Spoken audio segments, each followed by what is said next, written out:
guys are so nuts. This is Boys. watermelon hail.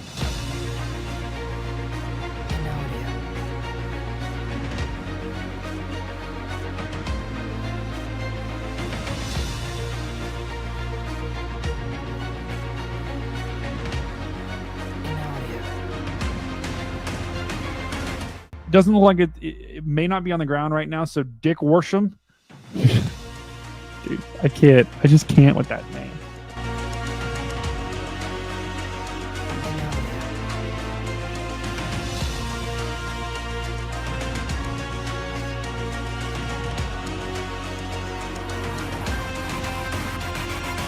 Oh!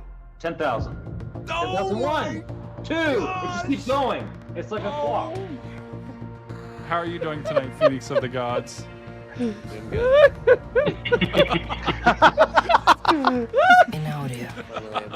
Oh my. Not what I was expecting.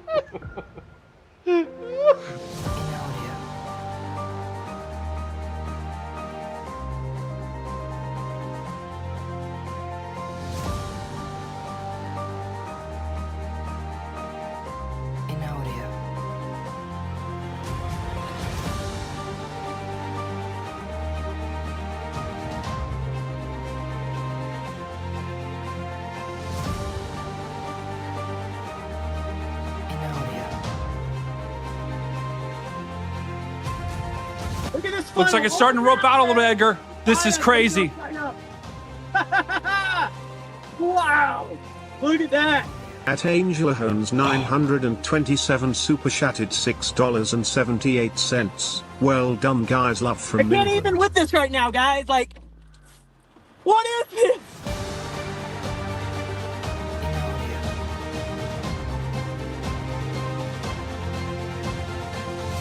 Brad is out front. Brad is taking a strong lead. Here comes number 7, right up the side. Number 14 are making a push. Number 7. Oh my God! Number 5 is going down to the edge. Oh my goodness!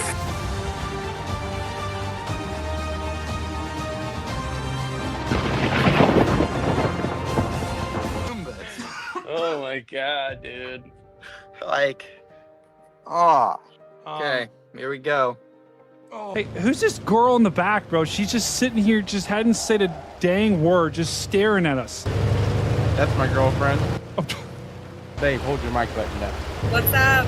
Wait, what's your username? Hold on. Oh, is that Lactatia? It's Letitia. Welcome in, chat. We're going to be starting very shortly. Oh, my ankle. Let's go. Count it down. And now, 3, 2, 1, go! Oh, my. Wait. I don't know.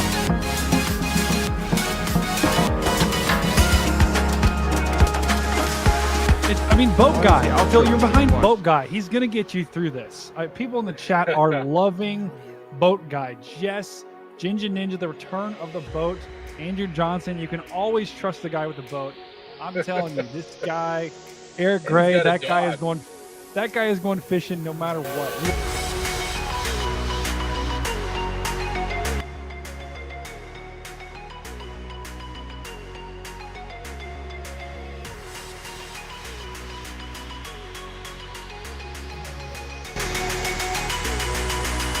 And now, your local on the Meower.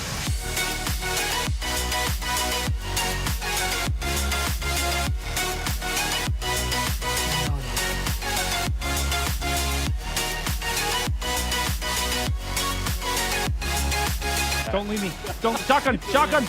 Shotgun! Shotgun! Shotgun! I called shotgun! Let me in! No! I called shotgun! Ah! Oh! Oh! Ah! Shotgun!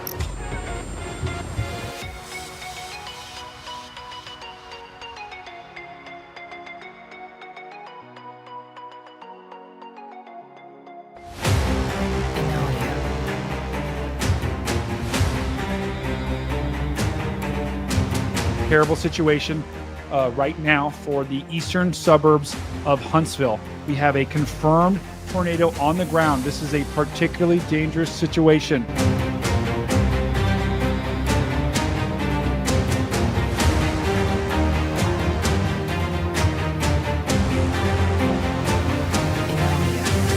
And now, your local on the Meower.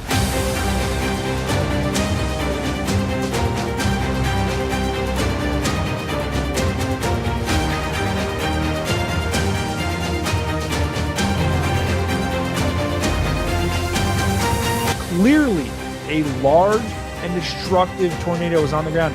This is moving through the city of Natch, Tennessee, right now. The following program is a production of Come the on. Storm We're going. Freaks Network. We're going, chat! Where am I? What is this place? Let's go! It's so dark. Oh, what is that sound? Ah! This is the Big Weather Show! Go! I'm your host, Stormcat 5. That is absolutely insane. We're going to talk about the biggest stories in weather.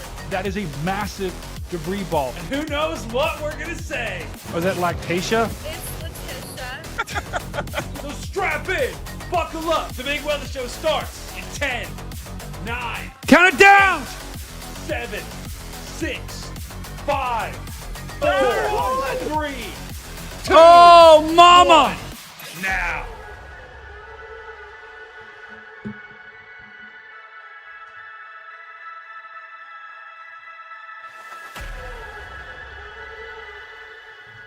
Oh my goodness! We are live with another edition of the Big Weather Show! Boom! Welcome in, chat, to another edition. We are losing people left and right, but that is okay. The regulars are here in the chat, and that is what matters the most, chat. I want to hear from you right now. I want to hear, tell me everything. Give me one word, chat. Give me one word. Tell me how we're doing tonight on this Wednesday, April 1st. It is the first day of April, and my goodness, do we have a lot to talk about today. The first thing that I want to show you guys is something that was absolutely insane.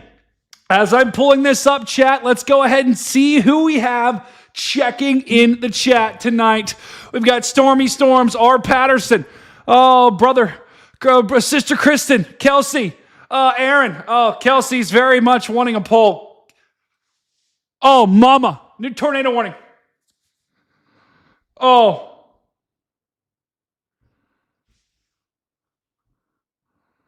Oh. Oh. Wow. Arpeggio, welcome in. We have a new tornado warning that was just issued. We're going to take a look at that in just 1 second. I was actually about to pull up the launch, the Artemis 2 launch, which we could see from space. But before we do that, let's go ahead and take a look at this latest tornado warning. I'm going to pull up the radar here. As I pull this up, let's go ahead and show you where this storm is at. Oh no, my radar isn't plugged in. This is chalked.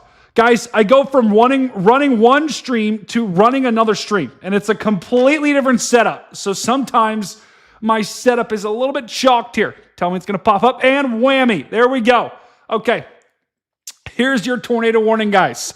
This is, whoa, mama. Look at this. Look at this puppy. This is down near Davidson, guys. Let me zoom out here. Let me show you. This is just to the west of Lawton, Oklahoma, where we do, in fact, where we do, in fact, have a camera. So we are going to get a shot of this particular storm. This is where we have a tornado warning, guys. Let's take a look closer. Let's take a look at the velocity here. Let's just see. Wow, that is interesting. We actually have a tornado report. Guys, that is a tornado report from Eric Fox. We know Eric Fox. He was from the Storm Chasers Summit. So that is a cone tornado reported that was on the ground. Eric Fox, I trust him. So we most likely have a tornado on the ground here. Going to try to get a shot on the cameras. Stu, I'm going to bring you in as well. So we're going to continue talking about these storms. Stu, you're on. So let me know with this particular storm. Let's try to find, Stu, if we can, let's try to find a good shot of this on the Oklahoma traffic cameras here, because we did just have, okay, it looks like we've got this shot right here. Once again, guys, if you're just joining us, a new tornado warning with a potentially confirmed tornado here. Eric Fox, who was at the Storm Chaser Summit, is down here, and he has confirmed that there was a cone tornado. I'm not sure for how long, but there, guys, look at this. See this little hole right there, that little circle? That is where your tornado is, guys. That is where you've got the winds wrapping around like this at the very center, where that little donut hole is. That is likely your tornado. So let's just go ahead to the shot here. This is the camera that we have. So far, I'm not seeing anything, Stu. Keep looking for potential cameras here. Yeah, we've only got 4 cameras in Lawton. Unfortunately, none of them really have a great view because the storm's kind of going on the southern end here. I can't tell if this is a debris ball or not that we might have. It's a green debris ball if it is there, but the warning remains radar indicated. But you said Eric Fox has a tornado on the ground.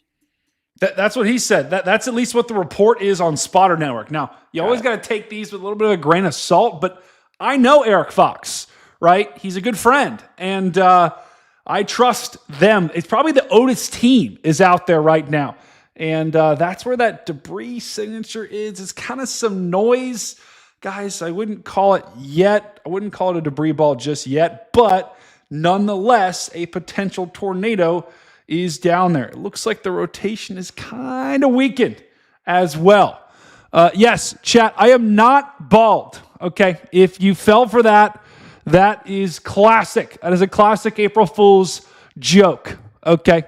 So, unfortunately, fortunately, I am not bald. That would not be a good thing if I was bald here. Let's take a look. Let's try to find a different camera here. So once again, we're tracking this tornado warning. If you're in Oklahoma, tell me in chat. Say, I am an Oklahoma brethren. If you're in Texas, say, I'm a Texas brethren. Give me an idea about where you are, chat. I would like to know. Let's take a look. I sent you the camera map link, but again, it's Oklahoma, so you're gonna have to go and click on it individually. But the camera that you're gonna want is in Lawton, Oklahoma, and it is the I-44 and Post Road Gate 2 cam. Got it. It's gonna be the southern direction. That's gonna be your best camera here. This is it. This is our best camera right here, chat. We probably aren't going to have a visual on this thing for at least another 15 to 20 here. But there was lightning when I was looking at it, but it's very sporadic. Yes, there is. Kara, I thought you were in Ohio. You were in Texas. You're in Oklahoma, but now you're in. Okay, I don't know what's going on. Maybe Kara is cooking over there. Where's our Twitch brethren? I don't know, Pezzo.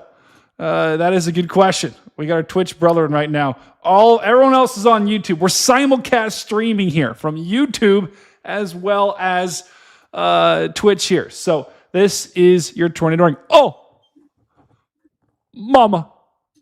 There was some big old lightning. No, I'm not bald. Cycle here. It looks like a second area of rotation is kind of getting set up to the northeast of our main area of rotation. It's kind of a little notch protruding within the notch. Guys, this is actually fascinating here. To be honest, guys. Oh, my ankle. Oh. Yeah, this is kind of weird. It's almost like there is a supercell within this supercell. There's like two separate areas. This could either be a cycling stage here, or this could be a mini satellite tornado. Yeah, this is really interesting, guys. Here, so we do not need to look at the past 12 hours of radar. Let's just do the past. Okay, that is the past 3 hours here. Guys, watch this. Okay, this is likely. Okay, this is actually fascinating here. Here's your tornado as it formed, right in there. Notice, watch what happens here. Boom, boom.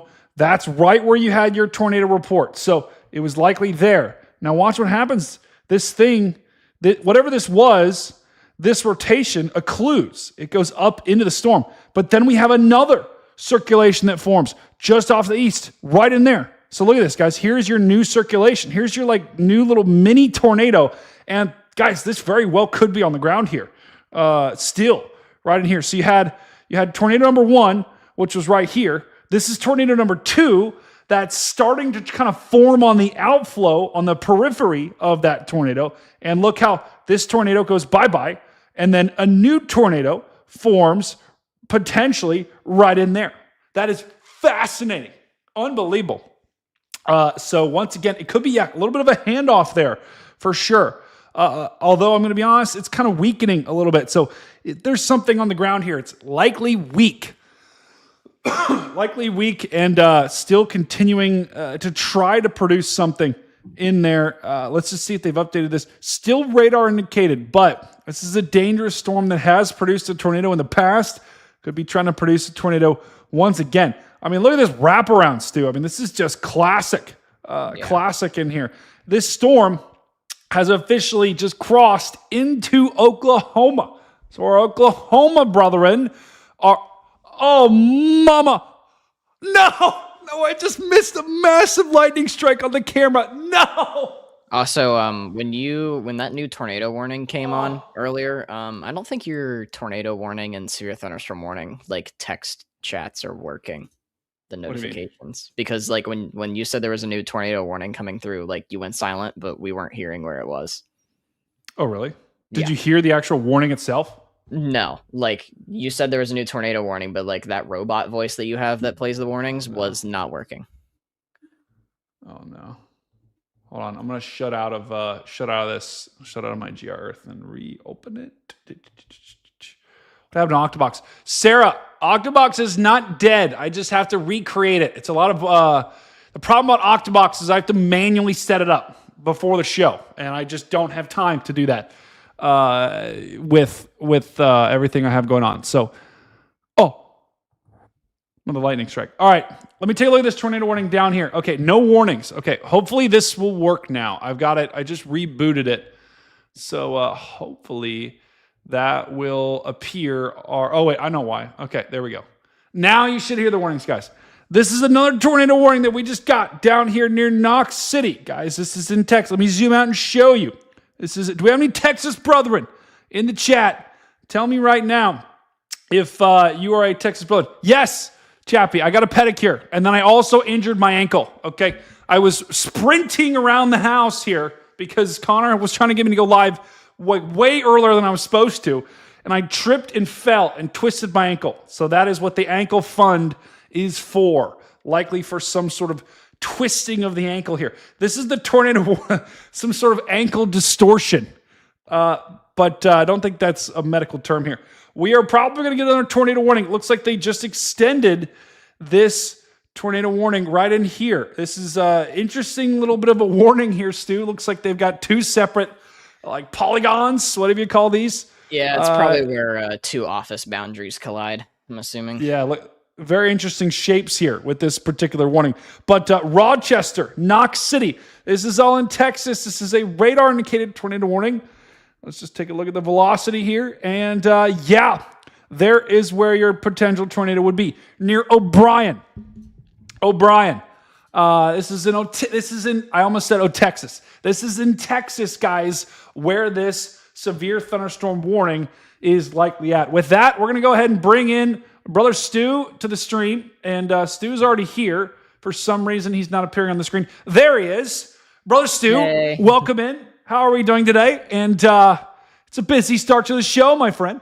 Yeah, I'm doing great. I was playing some video games, got your text message that you were going live. So, now I'm here. On the topic of these storms, the cell to the northeast of that Texas tornado warning, I'm surprised they haven't separately warned that within that big severe thunderstorm warning box there. Because if you look on every single product, that thing's got a hail spike. That could easily be 2-inch hail or greater. Because that's what hail spikes are indicative of, guys. So, Brady, if you want to pull up the radar on that cell to the northeast of the one that you're on right now, you see that green spike there, chat. That's not wind. You see that reflectivity spike there above that dark purple area. That's a pretty big hail core I would like to say that there's 2-inch diameter hail in there, potentially greater. Oh yeah, That's guys, right in here. Here's your bloated. hail spike. This has got mumbo jumbo hail. Oh, mama. Carly just said, "Let's go, lock in buttercups." Carly has been dying for a stream like this where we have tornado warnings, and now we do. Carly is absolutely locked in. Amanda, how are we doing tonight? I'm doing fantastic. Amanda, by the way, you can use all caps. We got to get back to all caps, Amanda. But once again, we've got 2 tornado warnings right now, guys. This one. A new severe down in thunderstorm warning has been issued. There we go. There, Now the it's warning working now. sounds are fantastic. Got 2 tornado warnings here, one in Texas, one in Oklahoma. And yeah, we've got 2 separate warnings right now for 2 potential tornadoes right now. Oh, mama, look at that lightning strike in the bottom right corner. Oh, that is just absolute. Oh, man. Guys, we got to go back to this camera here because this camera is absolutely popping off here. This is once again the camera in Lawton, Oklahoma. This is where that tornado warned storm is close to this camera. That's probably at the very close. It's probably the closest camera we can get to this tornado warned storm. Texas doesn't have any cameras. So that is absolutely and utterly chalked, hopeless, whatever you want to say. Stu, I did want to talk about, actually, hold on. Let's just go. Let me look at this. Let me look at each of these storms one more time. A new severe thunderstorm warning To be able to see if there still is an immediate tornado threat. Guys, we're watching some pretty fascinating tornado dynamics here live on stream. Let me show you this right here. This is our other tornado warning that we just had, and the storm is now completely cut off. This was your rotation earlier. Let me just show you. This is a fascinating loop here. So here was your tornadoes up here. You had your inflow working its way here. You had your outflow from the storm wrapping around here. That's these winds like that. And there is kind of your little bit of a gust front, a little bit of a front there. Watch what happens here in the latest couple of frames. The green gets completely cut off. So now the inflow is coming back up in here. It's cut off. It can't make its way into the storm. And then the outflow is coming down like this, wrapping around the storm and pushing the storm out, which likely has caused our tornado to lift. So if you're in Brandfield, Oklahoma, which I can almost guarantee you no one on our stream is, but if you're in Brandfield, the tornado almost certainly has lifted. Now there still is, see this little pocket down here? There still is that kind of pocket back in the storm with a little bit of rotation, but that is back in the rain, and your tornado almost certainly is now lifted, and that's why they have not extended that tornado warning. So it looks like we had a brief tornado earlier, and now the tornado has lifted here in Oklahoma. Back down to our storm in Texas. Let me just take a look at this one. Let's just make sure it's not doing any funny business. We don't like when any storms are doing funny business.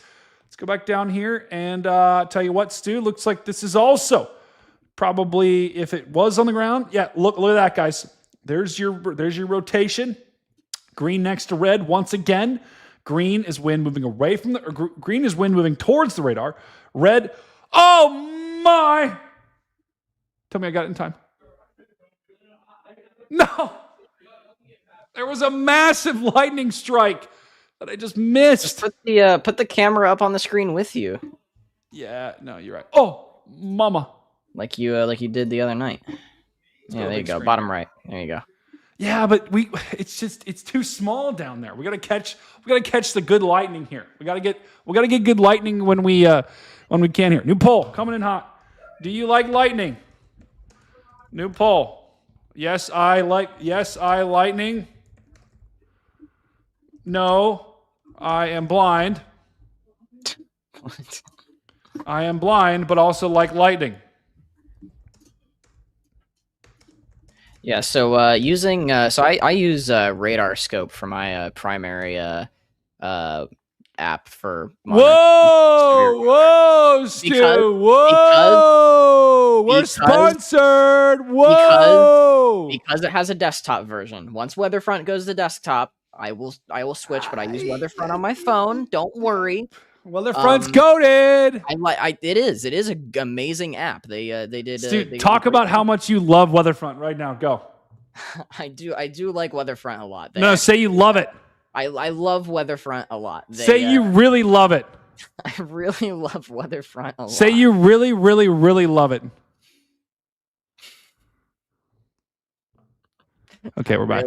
Really love Weatherfront. Fantastic. But okay, so I actually use all the weather apps. All of them have their own, unique things, amazing things. But Weatherfront is goated. I do like using Weatherfront. But on RadarScope, they have these features that show potential hail size in the storms or whatever. So the cell that we're talking about that had a hail spike no longer has a hail spike. It is now warned for 1.75-inch hail. But on RadarScope, it does show that it did indeed have potentially hail up to 2 inches in diameter. So I'm pretty sure Weatherfront has that in the MS, but I just am not. John's gonna probably pop in and he can help us out there. But once again, guys, this is what. Oh yeah, my goodness, that was probably a tornado. Back. This is at 9, so about 17 minutes ago. We likely had a. I'll be honest, guys. That's a pretty potent signature there. So I would not be shocked tomorrow if they had a brief tornado. This is what prompted a tornado warning. But check it out. 9:12. That signature is now gone. Oh, mama! Another lightning strike in the bottom right corner. Get ready. But that strike or that signature is now gone. So likely our tornado is no longer there. It's likely lifted, and it is now just straight line winds. So that's both of our tornado warned storms are now. Actually, did they just extend this one? No. Yeah, going back and looking, there was no CC drop, but it could have just been like a quick dusty tornado. So I don't know.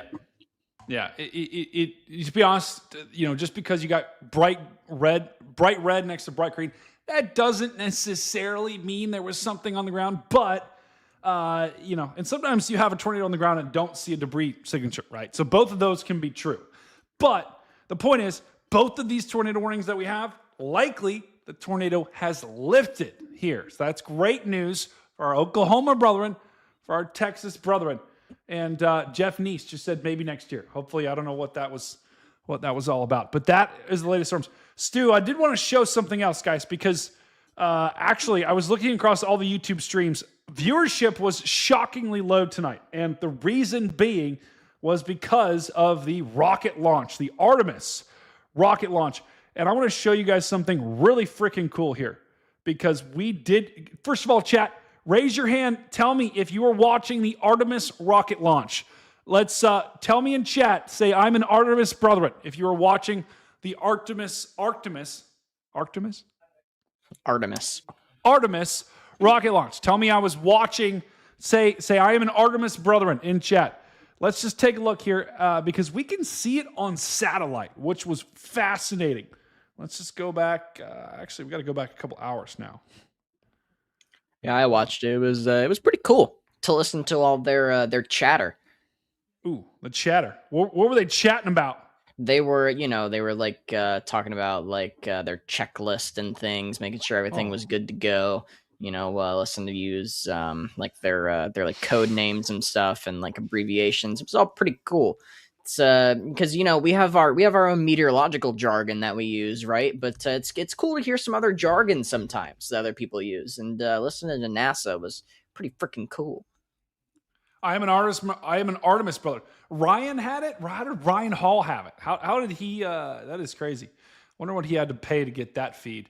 But Artemis brethren. Larry was an Artemis brethren. Mason was an Artemis brethren. Yeah. Okay. That might need to be deleted. That is our mod, by the way. That is one of our mods. Great. It's saying that. Wow. Cassie, Artemis brethren. Kelsey. Okay.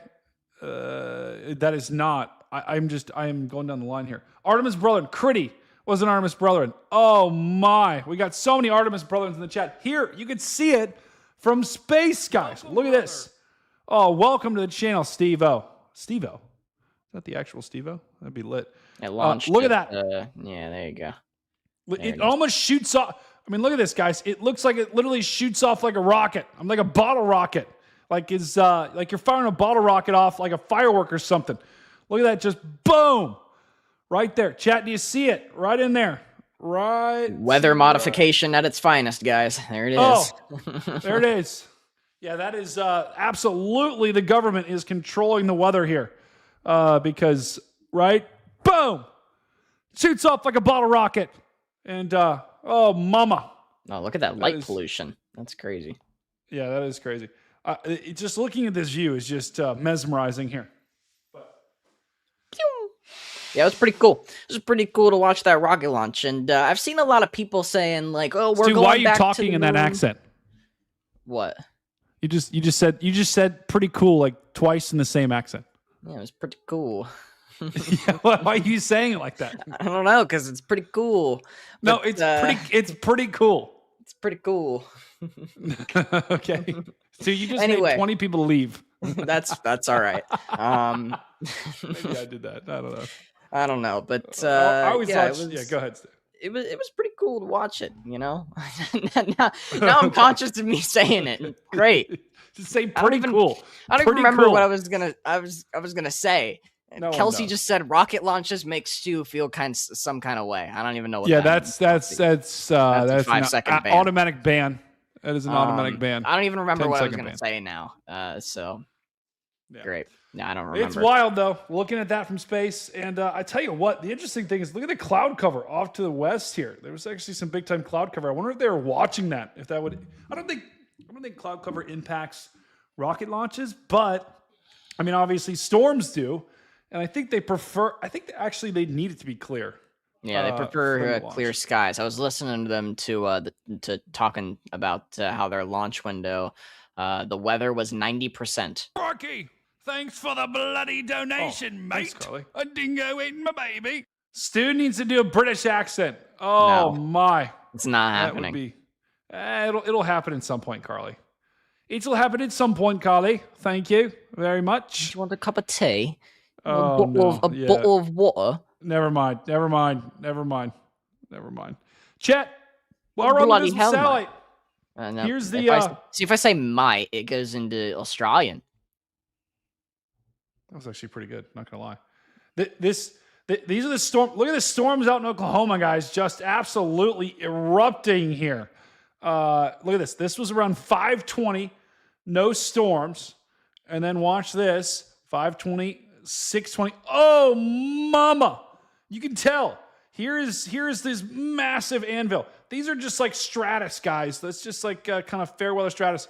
This right here is a massive, giant anvil. We got another anvil here in Oklahoma. And then watch these just absolutely just take off. Oh my. That is a cool shot.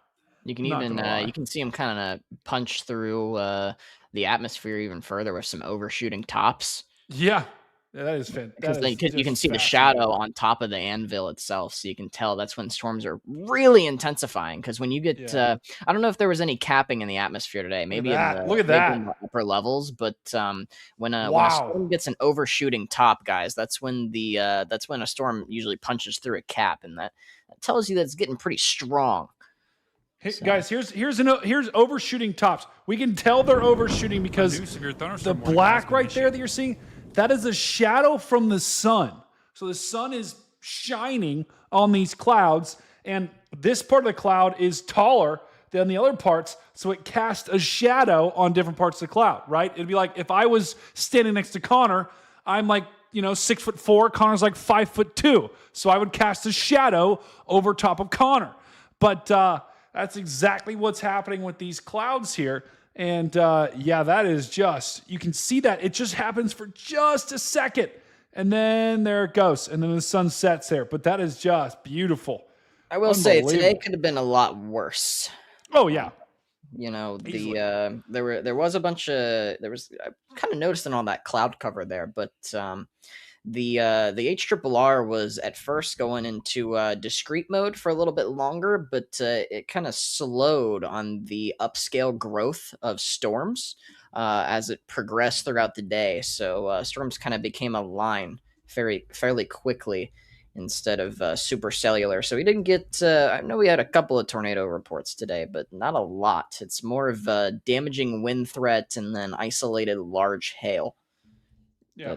Yeah. That's exactly what it is. And guys, just an update on the tornado warnings. We still have this tornado warning down here that's active. The storm has basically moved out. So they're letting that warning expire. So now effectively we have 0 tornado warnings right now across the country. So that's great news. But yeah, to Stu's point, let me just show you the big radar here, because this will give you guys an idea. Why did this bust? I wouldn't even really say today busted. We only had a 5% tornado risk, but if we take a look, the storms, let's go back all the way back to around 6 I kind of p.m. want to talk about that for a second.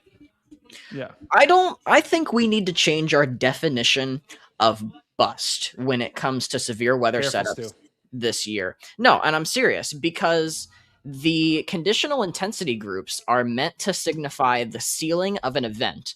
And for sure, today had the ceiling of a 5 sig. If storms could have been discrete today instead of having this linear upscale growth, I think we could have had an isolated strong tornado today. And I think if the cell that Eric Fox was just on was more discrete, you for sure would have probably had close to a significant tornado.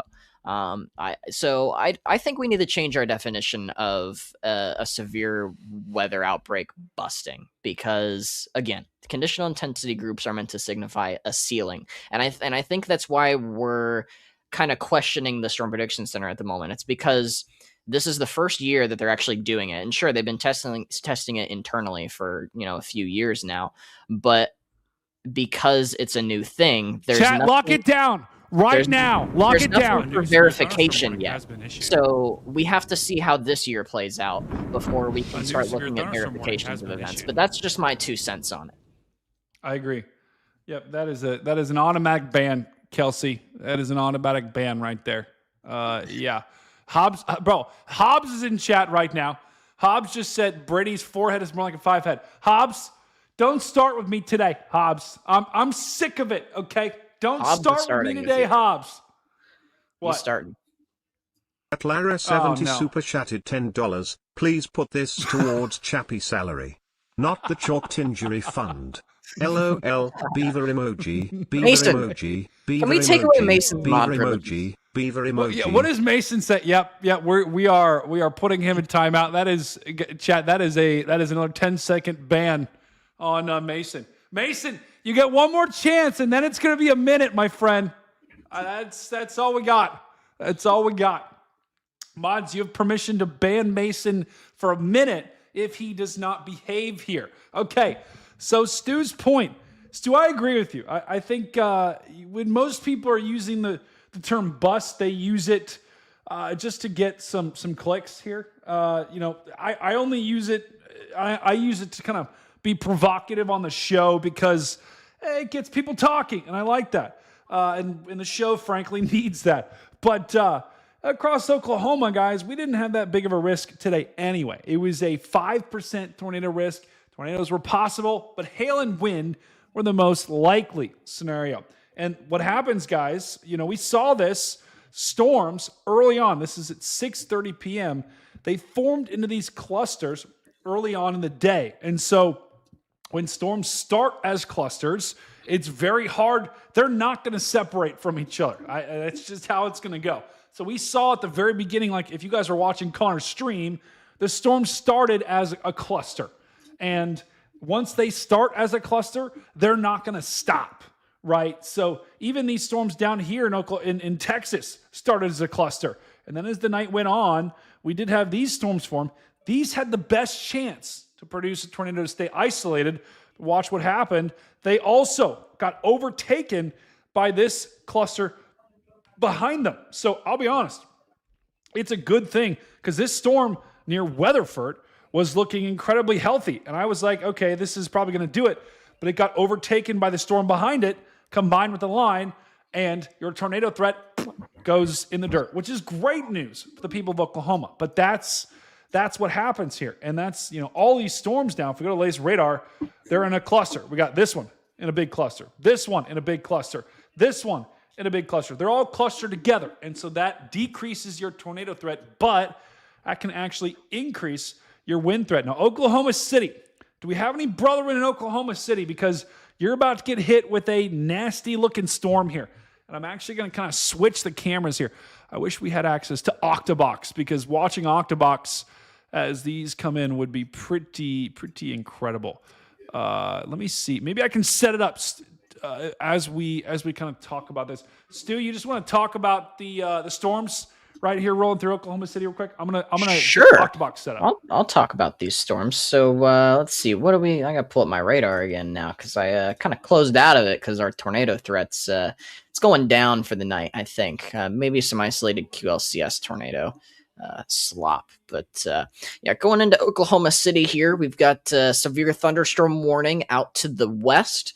It expires in 43 minutes. So Oklahoma City probably looking at impact within the next hour here. A new severe thunderstorm warning. We got 1 inch hail and 60-mile-an-hour winds. So it's nothing too serious. Just your average severe thunderstorm warning. So it kind of looks like things are kind of winding down. But what I am kind of noticing is got a couple of little kinks in this line here. So we're going to have to watch those kinks just to see if anything kind of spins up very fast. But there's nothing that looks super concerning at this time. You know, all these storms kind of got caught up into a cold front. So at least I think they got caught up into a cold front anyway. I don't know. I haven't really looked at today because, you know, I was in my college classes, and then I was also just playing some video games and watching Artemis 2 launch. So, but yeah, I think you were an Artemis 2 brethren as well? I was an Artemis 2 brethren, and I was watching it, and it was pretty cool. Pretty cool. Bro, you keep doing that, bro. No way. Dude, it's just how I say it. Purpose. No, I'm not. I'm serious. That's how I've always said pretty cool. There's it's just no how way. I say it. It's just how I say it. There's no way. But yeah, so chat, I wouldn't be too concerned if you're living in Oklahoma City, but you know, always be prepared if you get a tornado warning, because these QLCS tornadoes can be like that. They can be very fast. So just stay weather aware. It's definitely going to be a loud and noisy one. Definitely going to be pretty rainy too. Probably a bit windy as well. So yeah, it's all from me. And these storms out in Missouri, not doing too much either. Kind of looks like it's just a bit of a rainy mess there. Honestly, I think the most severe storms right now are in north central Texas, because I think this one, let's see here. Yeah, so if you're in Seymour, what other towns we got here? Electra, Harold, big time Boeing those areas. Yeah, the big time Boeing segment there, even in across the Red River into parts of southern Oklahoma, you know, south of Lawton. It's going to be quite a damaging wind threat there. I think as that evolves, as we get further into the night, you know, that lower level jet's going to get cranking probably. So you could have a very regional damaging wind threat there. I wouldn't be surprised to get a couple of significant wind reports out of there. But nothing really catching my eye besides that Boeing segment. Potentially some, I think our large hail threat has kind of toned itself down too on that one cell. So I think we're just going into a damaging wind, isolated QLCS tornado threats. If I were the SPC, I would keep that 30 sig wind risk. I'd downgrade the hail, and I'd put out a 2% significant risk for tornadoes, just because you never know what you can get. Yep. And guys, you know, once again, thank you for joining us here. Someone just asked, what is a what constitutes chalked? You know, anything. It does. The chat, we use chalked pretty leisurely here on the stream here. Carly laying the hammer down. Okay, guys, it's okay. We're all just having fun. But we are, you know, chalked is cooked, right? Is a good word for it. You know, the storm chase today was chalked because there were no tornadoes. So that's a good thing. Oh, no. Chappy Q2T super chatted $10. 69,696,969,696,996,996,996 I'm grabbing a snack. 969,696,996,969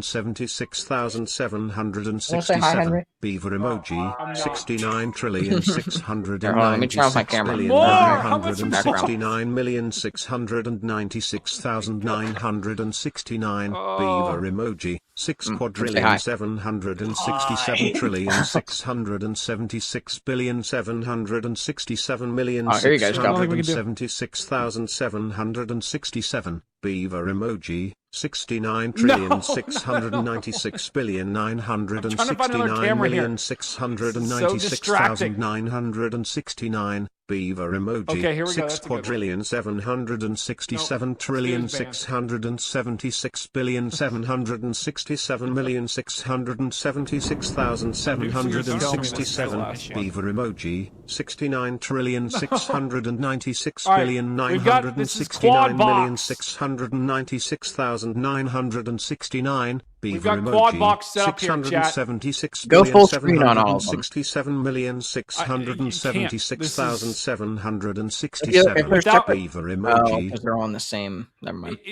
This is just my monitor. This is I've kind of jerry rigged it a little bit, but so I will build an Octobox. I just need some time to build it. This will be our quad box for Oklahoma City. These storms are coming into Oklahoma City. Here's the storms that are rolling through. This is what we've got cooking here. These are actually these are the storms. They're not quite there yet to the Oklahoma City metro, but these cameras are about to light up like the 4th of July here in just a second. So we'll go and watch those.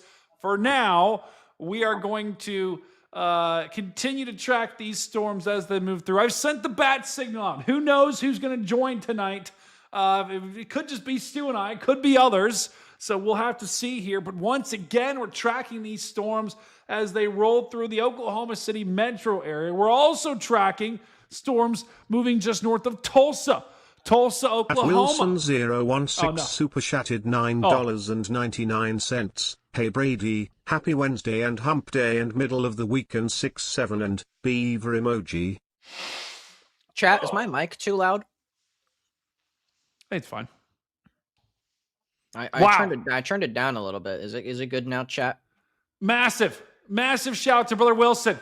Nice. He says hey Brady, happy Wednesday and hump day, middle of the week. At 0xcjs my. super chatted $10. Hashtag pay chappy. Beaver emoji. Beaver emoji. Beaver emoji. Beaver emoji. Beaver emoji. Beaver Wow, emoji. what a perfect time to beaver bring in emoji, Edgar. Beaver emoji. Beaver emoji. What a beaver perfect emoji, time, Edgar. Beaver This emoji, is just beaver perfect emoji, timing here. Beaver emoji.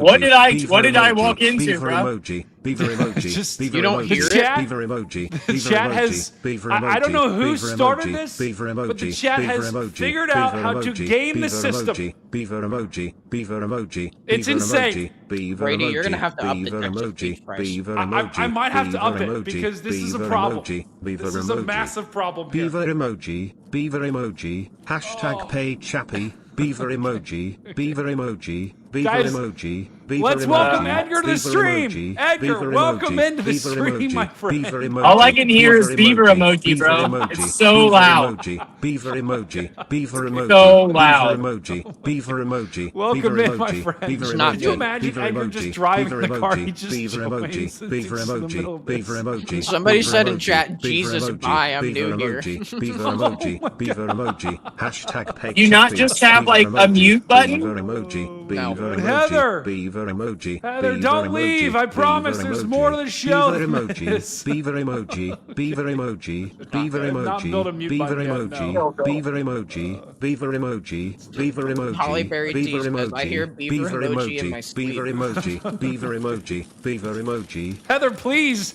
do not leave. At WX Oh, no, not another one. Chasin underscore Mason super chatted $10. Brady gave me an actual ban, not a timeout. Chalked.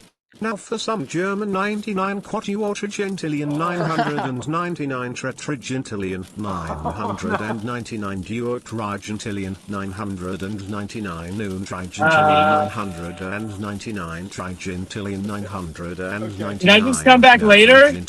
Yeah. 999 just come back in just a second. octogentillion 999 All right, I'll bring you back in just a second, Edgar. You can just, I'll put you back. 999 sexvirgintillion 999 Mason! quintillion 999 quarter Mason, I no longer want to learn German. 999 And I am German. I'm part German. 900 My last name is Schaefer, for those who Chad, don't know. who was the first one that did this, by the way? Who was the first one that realized you could just break the streak? The first one to donate all the numbers was somebody in the Discord. I put it in there, but it was like somebody with the username Kelp, and then Chappie did it right after. Oh no, I know who Kelp is. 99 septendecillion I know exactly who Kelp is. 999 sextecillion 999 quindecillion That is a lot of nines. 999 quatuordecillion 999 tridecillion We might have to do 999 text-to-speech-only duodecillion streams. 999 undecillion 999 decillion Let's go back to Octobox here. 999 Quad box. 999 Quad box is showing these storms. Let's go full screen here. 999 septillion 999 Still going. I can't believe Edgar just left. 999 That's quintillion crazy. 999 That's almost done. quadrillion 900 after quadrillion, 9 trillion trillion, billion, million, 99 billion thousand. 999 million about million and then thousand. 999,999 beaver emoji. No, Mason, beaver if emoji, you want it to say beaver 9 a bunch emoji, of times, just beaver space it out. emoji, beaver Don't, emoji, do not beaver tell emoji, him beaver that. emoji, beaver emoji, Stu, what are we doing? beaver emoji. Helping. Oh, it's over. Thank goodness. Okay, I told Edgar Don't he say can that come it's back over, now. because someone else is going to donate, and then you're never going to get a chance to talk. This is just shocked. Okay, let's zoom out and let's just take a look-see here. Once again, guys, At if you're in Oklahoma, CJS super chatted $10. Hashtag pay Chappie. Beaver emoji. Beaver emoji. Beaver emoji. Beaver emoji. Oh. Beaver emoji. Beaver emoji. I called it, chat. Beaver emoji. Beaver called it. emoji. Beaver You called emoji. it. You Beaver might have emoji. called- you Beaver might have emoji. created it, Beaver Stu. emoji. Beaver emoji. Beaver emoji. Cat Ninja Beaver just said, "Here emoji. comes another Beaver one, Brady." emoji. Beaver We emoji. might Beaver have to up Beaver it here. emoji. We might have to Beaver up it to emoji. 20. This Beaver is the emoji. problem. Beaver Can you just emoji. turn the Beaver volume down emoji. on it? Beaver emoji. Beaver emoji. Beaver emoji. Beaver How loud emoji. is it? Loud? Beaver emoji. Beaver emoji. I mean, Beaver it's louder than emoji, you. Beaver emoji. Beaver emoji. Is it better now? Beaver emoji. Yes, that's better. Beaver We can at least emoji, talk beaver over emoji. it. Beaver Okay, emoji. fantastic. Beaver emoji. Hashtag pay Chappie. The guy Beaver actually just emoji. got Beaver tired. emoji. Beaver emoji. Beaver emoji. Beaver It's not that we emoji, hate. It's not that beaver emoji, Brady hates beaver money, emoji, chat. beaver It's emoji, just that beaver it's emoji, loud and we beaver can't talk emoji, over it. Hunter We just can't said think. Beaver unwatchable. emoji. Beaver emoji. Beaver That's emoji. crazy. Hogpool said, Beaver "Imagine emoji, this during a beaver PDS emoji, tornado beaver warning." Beaver I know. emoji. Yeah, that's a beaver problem. Emoji, That's a beaver big problem. emoji, beaver emoji. All right, I turned it beaver down. Is that emoji, better, beaver chat? emoji, Is that beaver better? I turned emoji, it down. Beaver emoji. Beaver emoji. Beaver emoji. Okay, Hashtag pay fantastic. Chappie. Beaver emoji. Okay. Beaver emoji. Beaver Oh, no. emoji. Beaver emoji. Beaver emoji. Okay. Beaver emoji. Beaver emoji. Beaver emoji. Maybe- Beaver emoji. maybe the stream is Beaver us just emoji, literally standing beaver here, not saying a emoji, word. Beaver It might emoji, be. Beaver emoji. Beaver emoji. Beaver emoji. No, Beaver emoji. dude, Beaver Brad emoji. and Edgar Beaver just emoji, joined Beaver right emoji. At Vince You Mangiaracina don't 2000. know what- Paige just sent you a message. I'm assuming Paige is joining. Yeah, This is for your 5-head Brady 9999999. Edgar, I see that you're backstage, and Brad is there too. I will bring you guys in. Just the chat. We had a moment there of freedom, and then the chat just had other plans here. So we're gonna bring you guys in and talk about today. Talk about how you're.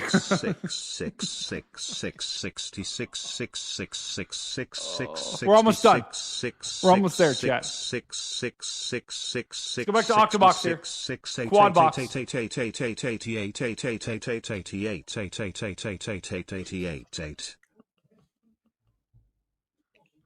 Okay. All right. We're going to go ahead and welcome in Edgar to the stream. Edgar, welcome in, my friend. How are you doing tonight? Good. Driving in the rain. Oh, you know, how was the chase for you guys? Because I think across the board, I was seeing it was a rainy chase. It was a moist chase. There was a lot of lightning. There was some wind, but not much to see in the tornado department. I guess that's probably a good thing for our Oklahoma brethren. But how was the chase for you? Good. I mean, we were on the only tornado warning, so at least I was in the right spot. Wow. Were you in southeast Oklahoma, or sorry, southwest Oklahoma? I was. Oh, wow. Yeah, right. The tornado 30 minutes ago, we were right there in it.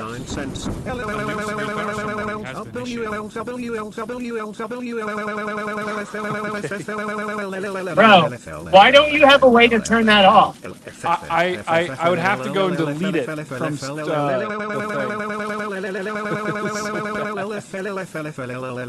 do need to have fun with it. All right, so Edgar, you know, we were watching this storm live. I can't hear you. I can't hear you at all. I turned it down. I literally. Okay, it's over. Chat, just for 1 minute, chat. Just get it under control, okay? For 1 minute. Stop being assholes. Just 1 minute. Lock in, Amen. chat, for literally 1 minute, okay? All right, Edgar. Yeah. So we're looking at these. I was watching this, and I was fascinated with this storm down here because we had Eric Fox that reported a tornado on this storm. We got a tornado report down there. That's who I was with the whole day. Really? Okay. Yeah. Because that was fascinating. We were watching this thing on radar, and it looked like there was like the rotation. Let me just find the storm here. It was like wild because here it was right here. This interaction right here. Here's where we had our tornado report reported by Eric Fox. This was around 8:50 p.m. And then it occluded, and then we had yet another rotation, potentially a weaker tornado form just off to the east. We watched that live. Yeah. Yeah, that's the one I saw, but that one I don't think ever went to the ground. That one, really, it was a really low. It was like a really low lowering, but I never confirmed any ground circulation unless someone else did. Okay. Did you see the first one? No, because Eric only saw that because he was driving home, so we split. Oh, no way. Oh, my God. That's great. That was like kind of a freak tornado, too, down there on that one. Yeah. It just, Edgar, it literally happened in like 10 seconds, in like a couple of scans, and then it was gone, and then you had a new one try to form, and you were saying didn't really, touch the ground, which makes sense. It looks like maybe just a lowering, but we were watching that live on radar. It was fascinating to watch. Yeah. Yeah, I mean, I knew down here, if anything could be discreet, it would have been, it definitely would have tornadoed down here with the conditions. But we were kind of watching it on the, when the line formed, and we did, realized we need to get down to this, the southern tip there to the little bookend of it, or the tail end Charlie, whatever you want to call it. And then it like went all the way, it's connected even further south than that, but there was that one little protrusion, as you would call it, that was sticking out there, and we were like, well, let's check that out. And then it just had some kind of weird interaction with the, to be honest with you, I have no clue with what.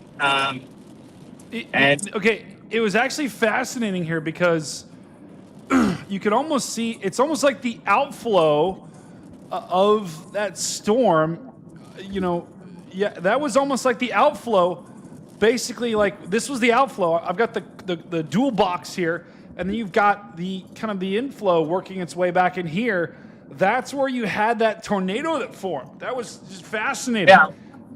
It's just, really, really interesting stuff here. I mean, this whole like mesovortex was rotating at one point, kind of around each other here. Look at that. We were just hanging out in that notch. That's where we were. That's crazy. Because you know why? Place to hang. You know why we were in the notch, right? What do notches make?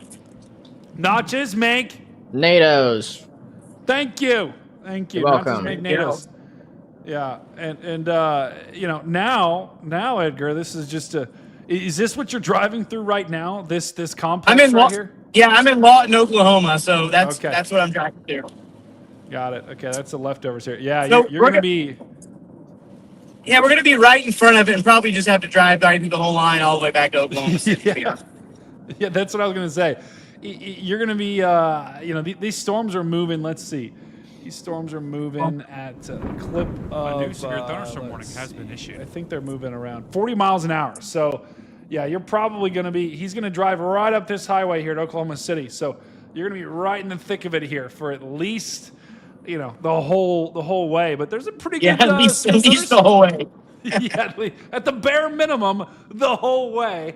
And it's going to be fun, though. I mean, you're going to get a lot of lightning with this. There's a ton of lightning strikes with this storm that's about to move through Oklahoma City. Yeah.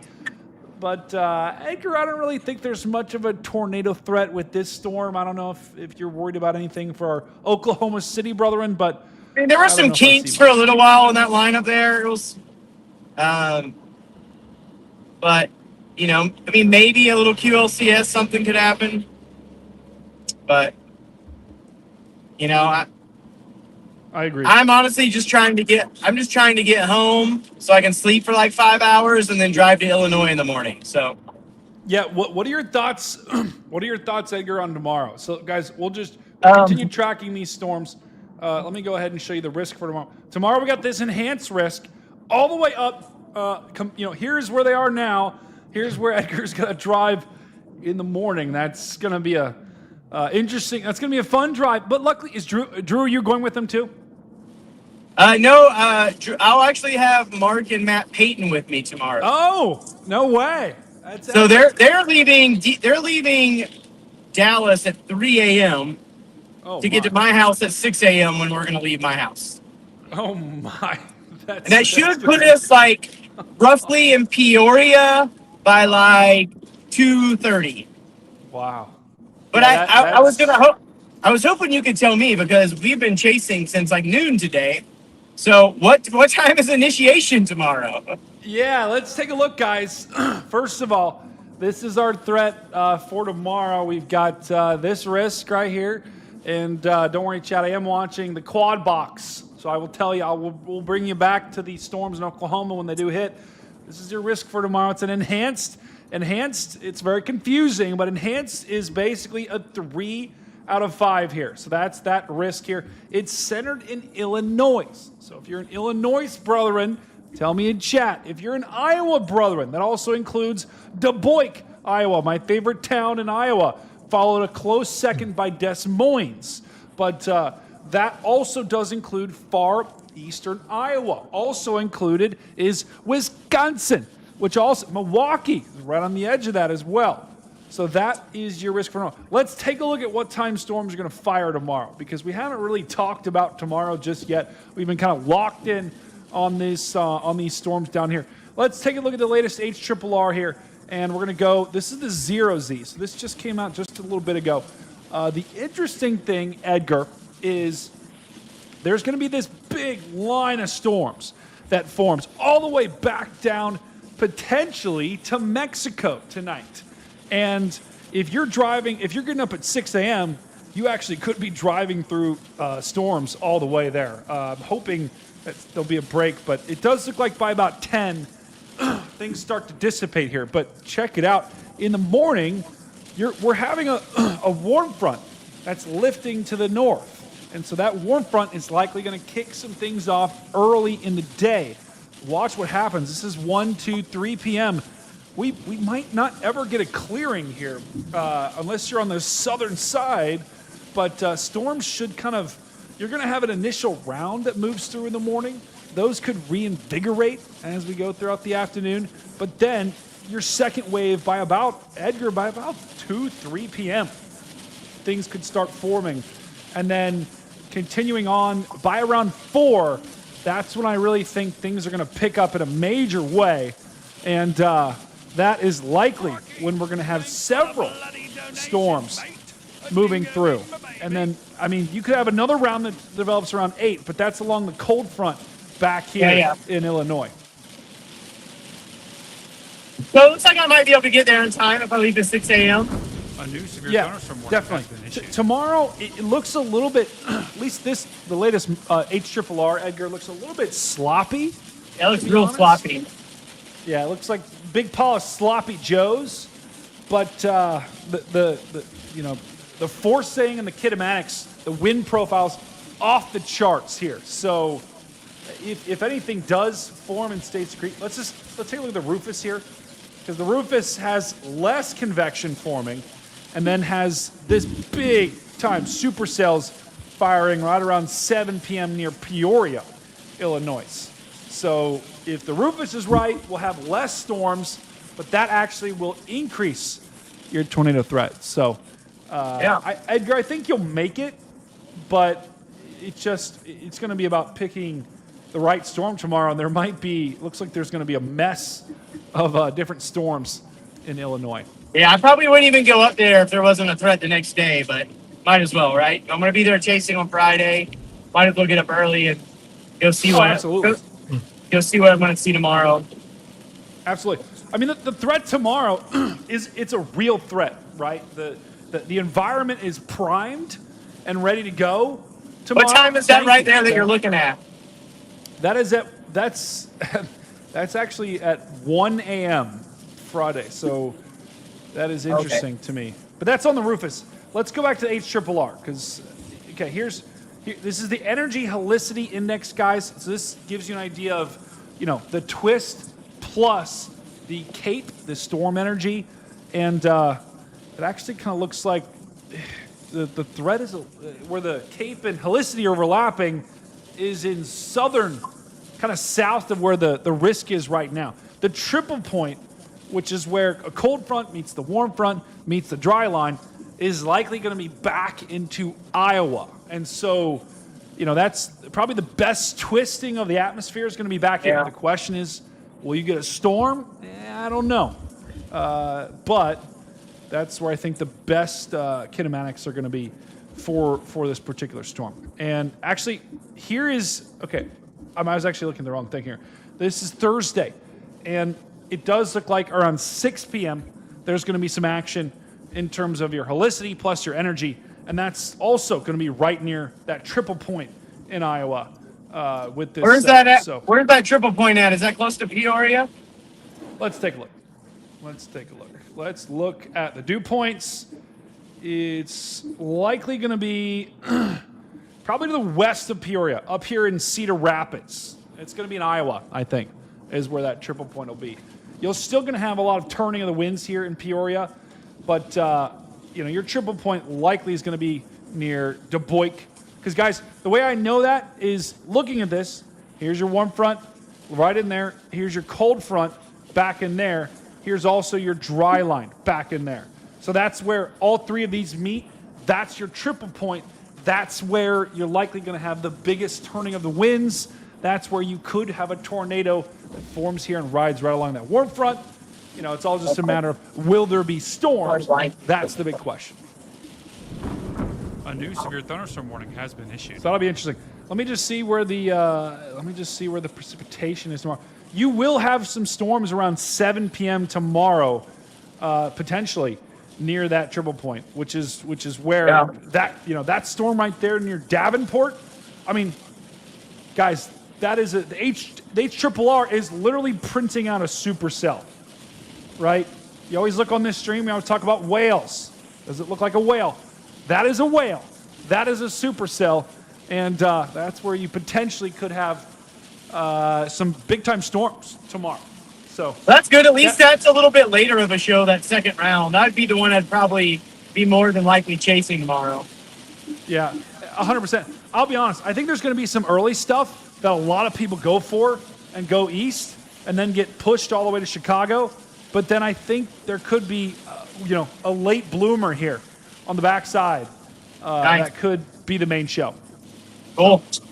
Very interesting. Oh, that's incredible, Edgar.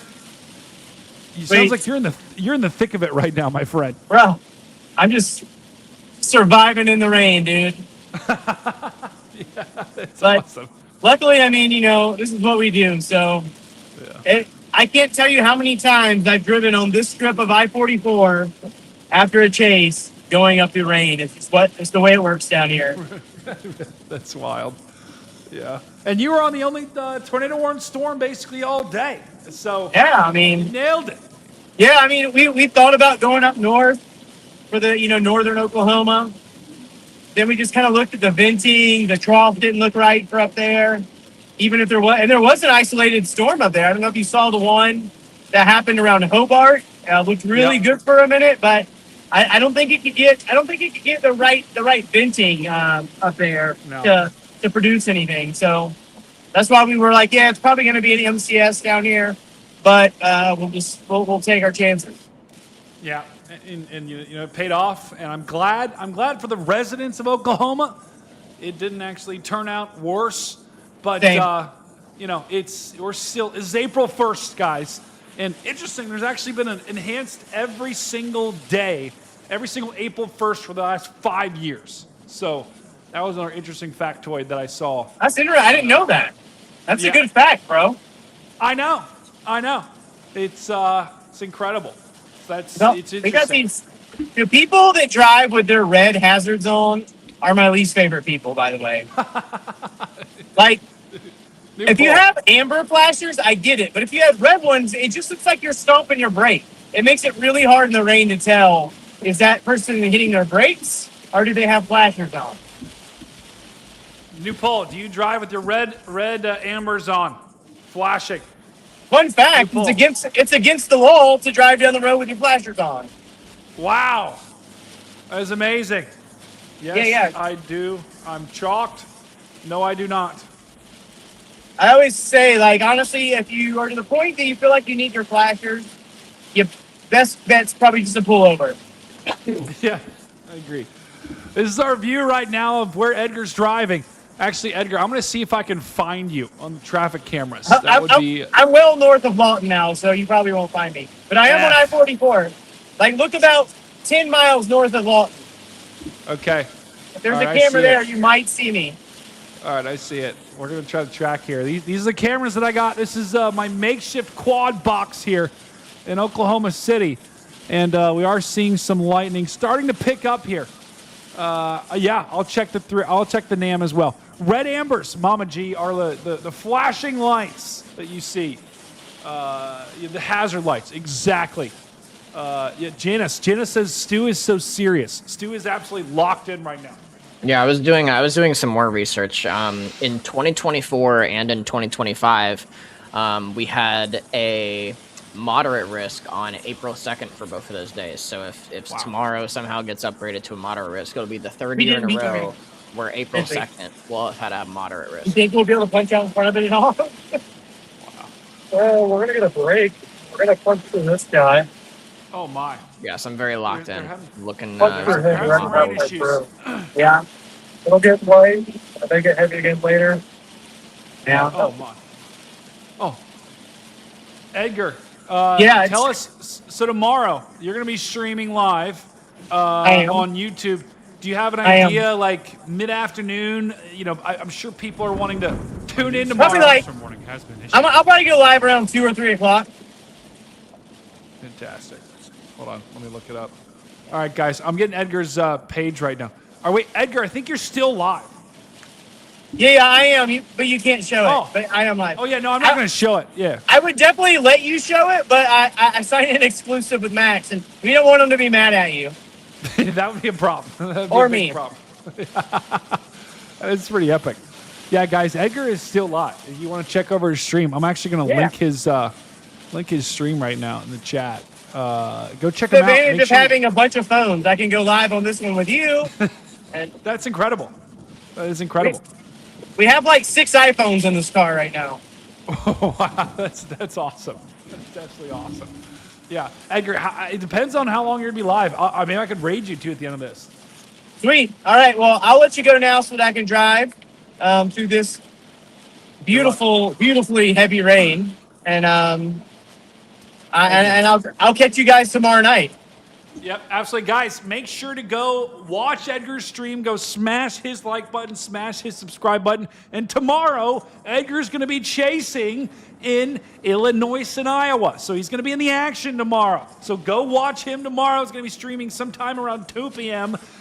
Be there. Edgar, thank you once again. Love you a ton. Let's spam, let's chat. We love Edgar in chat. Let's get it going. See you guys. Thank you for joining the stream, Edgar. Love you, brother.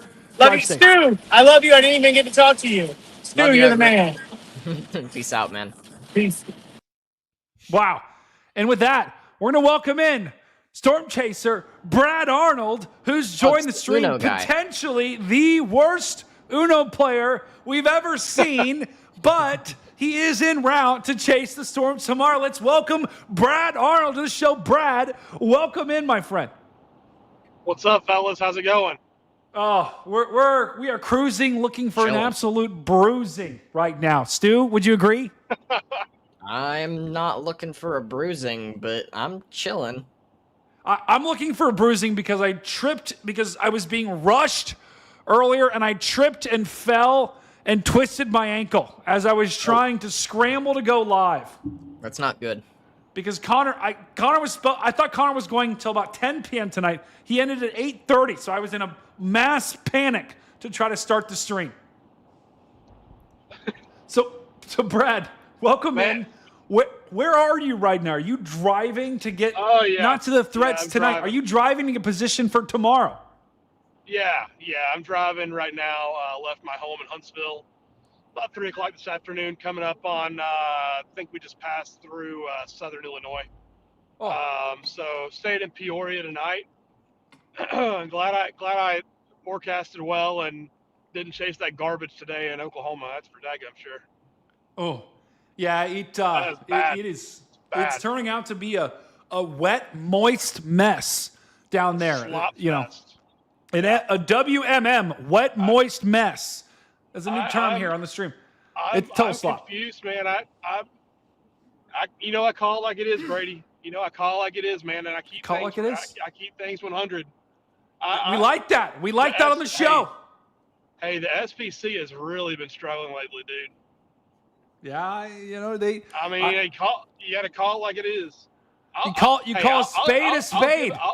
I'll give them their flowers when they get it right, but you got to call it like it is, man. Going back to the moderate risk on the East Coast, every single threat just seems like it's been like one threat too high. Yeah. But I mean, it is interesting, guys. The conversation that we're looking at here. This is the risk that we have for today. This is an enhanced risk. That's a 3 out of 5. And Brad, the enhanced risks are pretty. Normally, you're getting some pretty big stuff that's happening. I mean, normally an enhanced risk, I'm out there. Yeah. But I'm having to go with what I've learned and my forecasting ability, and everything that I showed said, hey, it ain't worth the drive, especially since you'd be tired the next day. Tomorrow and Friday look pretty decent though. I agree with there being enhanced tomorrow and Friday, but and granted it was an enhanced risk not for tornadoes. There's only a 5% tornado risk, but still, one bird fart tornado that happened over a huge 5% area that's hatched. Not a good look. Yeah, and not only that, Brad. I mean, we've got let me just show you guys. We've got tornado watches that span.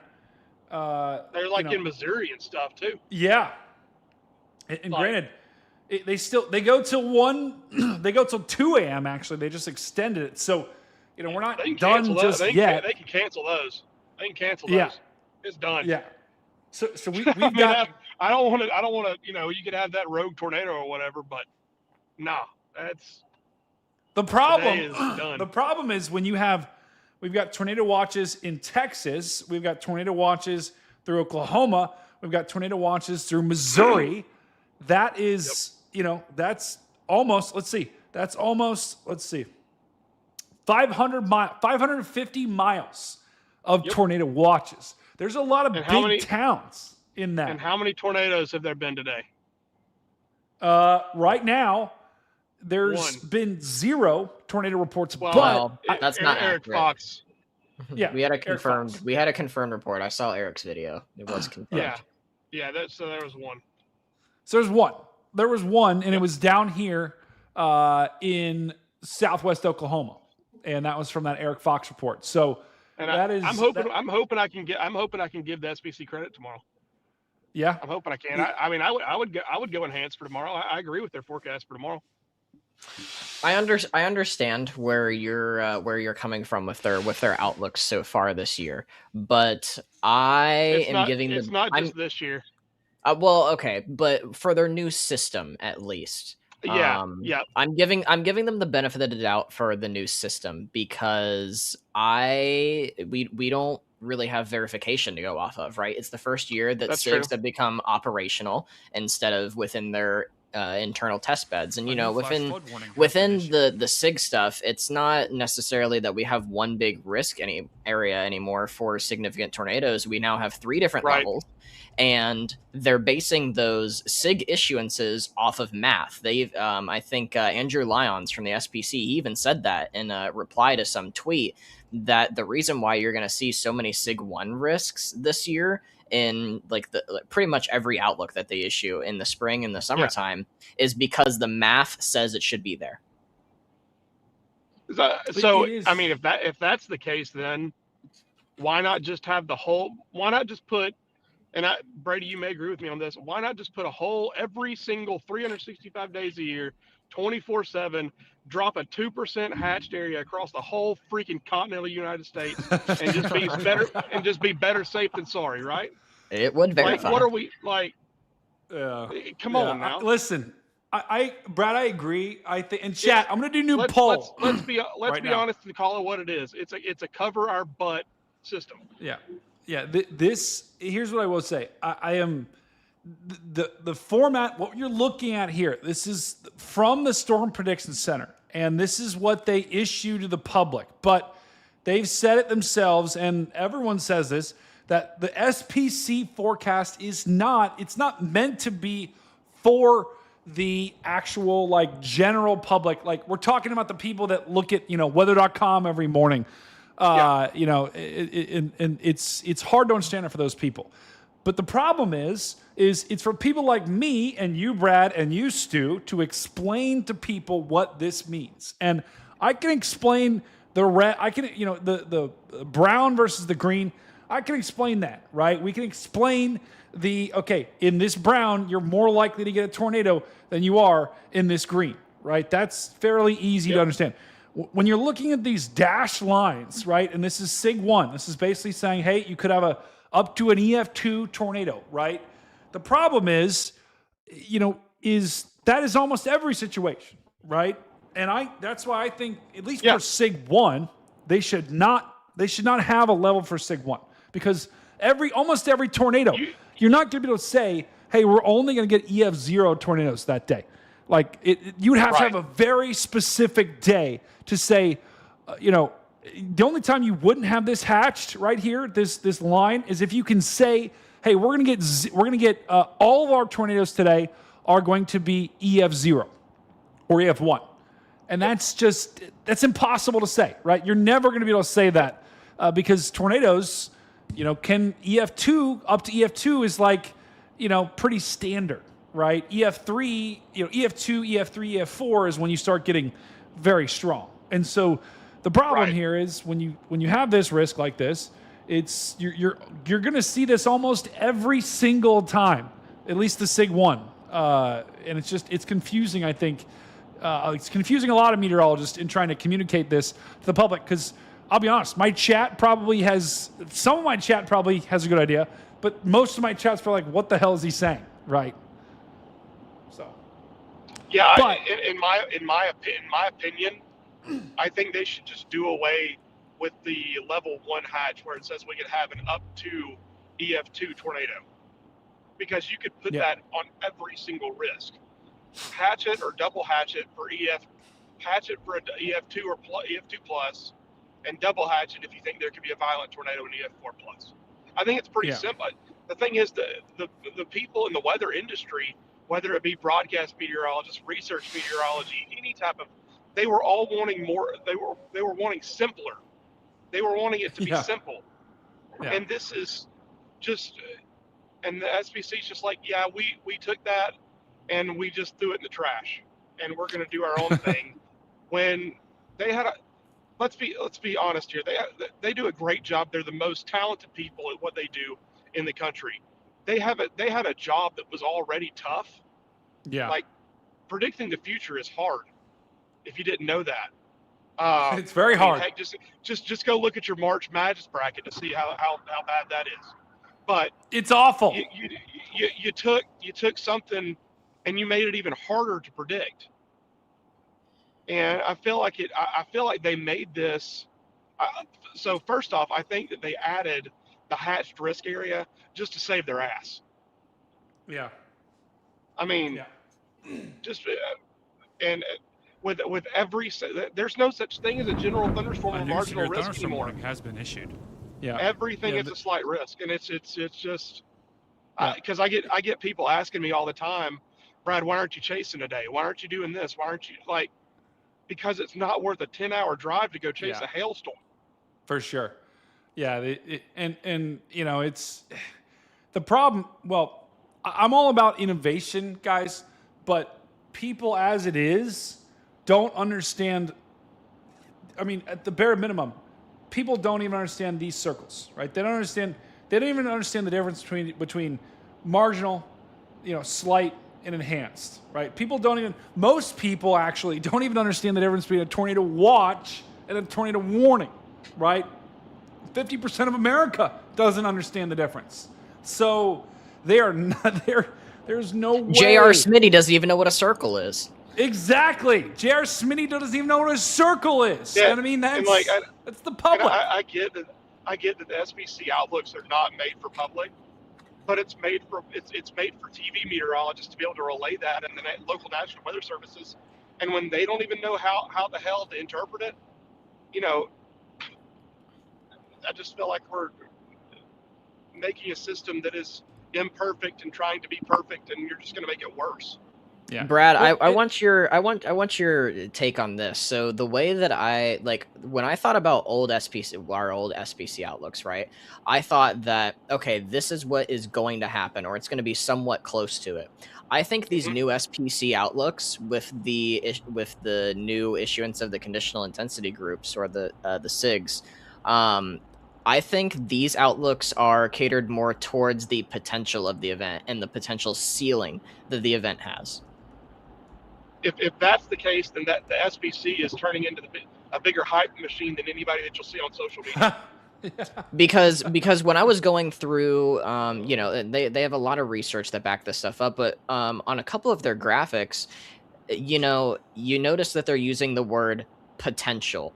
That they're using, they even did use the word ceiling at one point. I even remember seeing that in there. So I think the SPC has transitioned from being super close to being like, this is what could happen. And you're right, that's going to cause it's going to cause a boy who cried wolf scenario, because people are going to stop trusting it more, because it's going to have a lower verification rate than in previous years. Yeah, and that's what's leading to these enhanced and moderate risks that never should be like that. Yeah, like I said, the reason that they're like a category too high is because of that. They're forecasting for a ceiling, when how often is it that we actually get the ceiling? Right. And the other issue with this, forecast for how bad it could be. Forecast for what it's going to do. Right. You know And the other issues with this is that because, again, these new conditional intensity groups, there's multiple definitions for them, because not only are they covering the potential of what could happen, but there's a definition in there for how many storms are there going to be, how big is the coverage of the storms going to be. And while that may make sense for damaging wind events like derechos, like, don't get me wrong, if there's a 45 sig 2 risk, I'm going to be expecting a very powerful MCS or a derecho that's ongoing. But if I see a 30 double sig tornado risk and there's only 2 significant tornadoes of that entire day in a pretty large area, I'm going to be like, was this really needed? But if there's 10 significant, if there's 10 significant tornadoes that are all EF3 or higher, then I'm gonna be like, okay, yeah, that verified, even maybe over verified. It's just all confusing that there's multiple definitions and multiple ways to interpret all of these new things. The other problem is, we talk about this map here being, for meteorologists, not necessarily to be shared to the public, especially something like this. What people don't remember or people don't realize is meteorologists are incredibly busy, right? Like, there's a lot of things that we're doing, right? Like today, I worked, even if I didn't have a day job, right? I'd be working, the weather is constantly changing, and we're constantly having to create new graphics, new texts, new forecasts that we can put out to the public, and that takes a lot of time. So oftentimes, we don't have time to make a new graphic from scratch. So we'll use a graphic like this and show it to the public. So whether they want us to use it to the public or not, we're going to show this to the public in some respect, right? And we're going to communicate this graphic. We're not going to change it. We don't have time to change it. We will communicate this graphic to the public. Also, we don't want to make our own graphic because that could create even more confusion if we're creating our own warning boxes and our own warning areas. And so that's the other thing is, like, yes, this might not be intended for the public, but it's going to get shared with the public by almost every meteorologist out there, as well as Storm Chaser. That's just how this is going to work. And so the problem with making it more complex is now we can't explain this. Right, and what I'm doing going forward is, if they put out a hatched risk, a level 1 hatched risk, I'm not even paying attention to it. I don't, because it's on there every single time. So I'm not gonna, if they put a level 1 hatched risk, I'm not gonna put on my Twitter or put on YouTube or anything like that there's a chance of significant tornadoes. I'm not gonna do it. Just because you're telling me that the risk for tornadoes tomorrow or today is the same as intensity wise, or the chance for tomorrow, which I think we would all agree, the chance of intensity is higher tomorrow than there was yesterday and today. You can't, because they're saying that they're the same as far as intensity because they're 1 hatched. If you want my honest opinion, I would honestly like us to get back to having 4 categories: marginal, slight, moderate, and high. Do away with enhanced. Do away with it, and then have a 2 hatch system where it could be EF2 plus and EF4 plus, and then be done with it. Yeah, I think that makes sense, Brad. I think it. I think there's a new severe thunderstorm. There's a lot of sense that we will see. If it's about simplicity and getting the message to people and making people safe and keeping people as informed as possible, you have to simplify it. Agreed. We already have to simplify the wording of enhanced. Like, I don't even, as best I can, I don't even say enhanced anymore. I say 3 out of 5, 2 out of 5, 1 out of 5. There you go. I mean, that's like the level. Listen, chat, I love you, but that's like in our chat is very advanced normally in that. But if you literally take them, if you take a microphone to the average person on the street, they are not going to understand what the difference between those words are. They will understand the 1, 2, 3, 4 out of 5, 5 out of 5, and that's about it. I mean, that's about it in terms of how you're going to communicate to the people. Is literally 1, 2, 3, 4, or 5. That's all the general public needs to know. They're not traveling. They're not traveling 10 hours to go and chase a storm, or You know, they're not working in a, you know, as a meteorologist trying to inform people. They don't need to know that. Yeah, I agree. Hey No, I Brady, agree. if you check I mean, the I private could see that. chat, the second link that's in there, that's the link to Andrew Lyons. He works for the SPC. He's a storm prediction forecaster. He actually this was from the Kankakee Day. Actually, Ben from Storm Runner Media tweeted out. So we're really just going to warn the entire. We're really going to hatch the entire warm sector, and this is that tweet where I said that's what the math says that we should do that. So apparently, from November to March, if your significant tornado parameter is positive and we have tornado probabilities with the potential for supercells, there's a reasonable conditional risk for significant tornadoes, which means that if a tornado occurs, there's a 1 in 5 chance that it will be EF2 or greater. See, that's a load of bullshit. I mean, it is. It is. That's yeah. Let's stamp a hatched risk on every single risk and cover our ass. That's what it means. Yeah, it's interesting. It's very interesting. I think for our purpose, I think I'm leaning towards Brad, towards what you were saying, and just telling, you know, chat, if you understand the hatched on the tornado, tell me right now. Say, I understand it. Or if you're a confused brethren, tell me in chat as well. Say, I'm a confused brethren. Because I would almost guarantee you the majority of people are confused. I'll tell you what. I'll reach out. I'll reach out to Lyons to see if he wants to come. I literally just found out what the single hatched, or like the level 1 hatched meant like a week ago. Yeah, even then, it still doesn't make complete. Well, Stu, you know, we should have him on. We should absolutely have him on the. I'm going to send him a Twitter DM right now because he follows me on Twitter. So tell him we'll be very, like, we're not gonna be like in his face trying to, you know, it's not gonna be like when we had the Oklahoma senator on and Reed Timmer was just grilling him. That was such a good stream. That was awesome. That was incredible. That was one of our best streams, I think. It was out of control. That was out of control. But Brad, it would be fun to have you on that one. Yeah. It's just. I mean, I won't be saying that this is bullshit and stuff like that. I'll be respectful. For sure, yeah, for sure. But I think that I voice a lot of concerns that a lot of people have. Yeah, I agree with that. So, we will absolutely do that in the future. That would be a good idea. I'm just a little bit more blunt than some people are.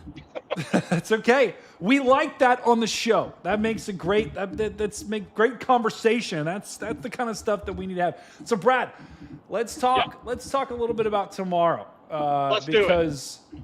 Tomorrow could be a big day. I was talking to Edgar a little bit earlier. He was talking about tomorrow. You know, we got this enhanced risk. We've got this 10%, which 10% risk, that's a big deal, right? That's basically in this yellow circle. We've got a 10% chance of getting a tornado within 25 miles of any point, which that doesn't seem like a lot, but that is a big risk. It's much bigger than today. We have kind of the perfect ingredients coming together. What are your thoughts, Brad, on tomorrow in terms of how it's going to play out? Yeah, so I think there's going to be. I think a lot of our answers are going to get, or a lot of our questions are going to get answered in the morning. How long does that convection stay around? Does it get out and give us enough time for sunshine and to get enough instability getting going back in eastern Iowa and western Illinois, or does the convection kind of hang around? And do we have cloud cover that kind of puts a damper on things? That's happened a lot over the Midwest over the past few years that have killed decent severe weather chances. Thanks so for the bloody donation, mate. A dingo in my baby. I think that's. Just keep talking. I think that's very. I think that's very possible that could happen. But if it doesn't, there's enough there in the warm sector, and especially on the warm front and near the triple point, that you could have some tornadoes, possibly even some EF2 or greater tornadoes. I just want to see. I want to wake up in the morning and I want to take a look at radar and look at satellite and see what we're cooking with. And I don't think they would upgrade it I think enhanced is probably the highest that it could go. Agreed. Unless we wake up in the morning and it is just, just sunshine everywhere, and it's already gotten out, and I could see Agreed. it happening then, but I think that chance is pretty low. Yeah. But yeah, I think that the chance of seeing supercells tomorrow is good, and if we do get a supercell in the right place, maybe like Davenport towards, I think it's Galesburg, and down to Peoria, in that area, I could see some tornadoes tomorrow. I could see, maybe about 5 to 10 tornadoes tomorrow. Yeah, guys, And then, what I'm doing, which is really interesting. It kind of looks the same. Agreed. Totally agree. What I have here, guys, this is a little bit of an exercise to give us an idea about tomorrow. So what I have circled in green, that's where the storms are around 4 p.m. tomorrow. Now, and we're going to go back and forth here between the two. What I have in orange, we're just going to draw an outline where the significant tornado parameter. This is where the best tornado conditions are, right, in red. So the interesting exercise and why I'm doing this is if we go back to the radar here, we're just going to zoom out a little bit so you guys can see. Going back to the radar, once again, this is around 4 p.m. tomorrow. So if we could look back at the storms, this is 4 p.m. A lot of those storms that are circled in yellow, right in here, a lot of those will be in not the best tornado-producing environment. They'll be in kind of the more, not really a lot of turning with the winds. The Cape won't be as high. The storm fuel, right? When you think Cape, that's like storm Gatorade. So a tornado generally needs a couple of things, right? You need that storm Gatorade. You need plenty of Cape. You need also plenty of moisture. And you need plenty of twist in the atmosphere. The red circle is where that twist, where that moisture, and where that Cape is. So those storms that are going to fire at 4 p.m. probably won't be tornadic. You could get a couple. Notice how you have a couple of supercells where they overlap. So maybe you get some stuff in western Illinois. But let's go back and let's redraw this here. Let's go back. Let's go to around 7 p.m. because that is when you're going to have the going back here. This is around 7 p.m. is when you're going to have the energy helicity index is going to be right in here. So let's draw it once again. Red box around that. Let's go back to the radar. Let's see if any storms overlap with that. That's really what we're looking for here to see if any of those storms. And notice how, at least on the HRRR, there's not that many storms that do. And I think the big reason for that is because the morning convection moved too far out in front. And in this case, you notice how back in Davenport, that storm back in Davenport, that is a supercell on the HRRR. That is a massive tornado producing supercell around 6 p.m. Central tomorrow. So the big question for me, like Brad was saying, let's go back to 3-4. Notice how in the morning we've got rain over top of Illinois. Even going into the middle of the day, this is 1 p.m. We've got rain over top of Illinois. Going into the afternoon and evening, even around 4, we've got more rain over top of Illinois. What does that mean? That means your stability, likely in Illinois, we would likely potentially have a bust in terms of your tornado activity. Now, back in Iowa, we had a little bit of a clearing. That's where you could actually get more tornado activity, and that's why the HRRR prints out this massive supercell near Davenport. So the big question is going to be, is how long, to your point, how long is that those morning storms going to hang around? Because if they hang around like is depicted on the latest HRRR, you could potentially be looking at, on the eastern side of this enhanced risk, you could be looking at more of a bust. I'm getting flashbacks to last year, or 2024, April 2nd. And I've seen it where models the night before are showing convection over the main area, and we wake up the next day and the rain has cleared out, and we have a massive warm sector, and that's kind of your surprise scenario, where you would have more robust development back in Iowa and into Illinois in an area that is primed for severe weather and tornadoes. So if it does work its way out and it doesn't stick around very long, and I've seen that happen before. Models aren't perfect, especially from the night before. Then well, look at the that Rufus. That could be our boom scenario. Yeah. Look at the Rufus here. The Rufus has things clearing out by around 4 or 5 p.m. Does not have as much. Right. And then look at all these storms that fire back here. That is your high end scenario, guys. Because these storms will fire around 5. They'll move into the open warm sector where there might not be a ton of instability, but that's not going to matter because of how much twist. Let me just draw this scenario here. Here's where you have your storms. Let's draw it right in there. There's your red box. Actually, let's make it a little bit more accurate. Right in there. Now, let's show. Stu, you're moving a lot of stuff around. Sorry, that's my keyboard. I was typing. Oh, it's all right. Let me now go to the. Mason's trying to be chalked in the chat. Mason is a little chalked. That's true. Now let me go to the energy helicity index. So notice in this scenario, this is kind of your scenario number 2 that's laid out by the Rufus here. We've got the storms that are firing in the juice. That's anywhere you see the yellow is your tornado juice, basically. And so in the Rufus's scenario, that's a problem because that means tornadoes will fire potentially in that region with the convection. If we go back to the future radar, it shows you how it's forming. You got a couple of storms that are forming in the juice. So Brad, if that plays out like that, then tomorrow could be a big problem. Yeah, absolutely. If that happens, then it's absolutely game on, and that could be your higher end scenario. If the HER is right, you would still likely have tornadoes, but they would likely be very messy and not very long lived. It is worth mentioning that the Rufus model has done better over the past few events than the HER has. The HER has struggled with it. The HER has done pretty awful. Anything outside of 12 hours. Wow. So, like I said, maybe the 6Z, maybe the 12Z HER will have a better idea, but they're still not agreeing.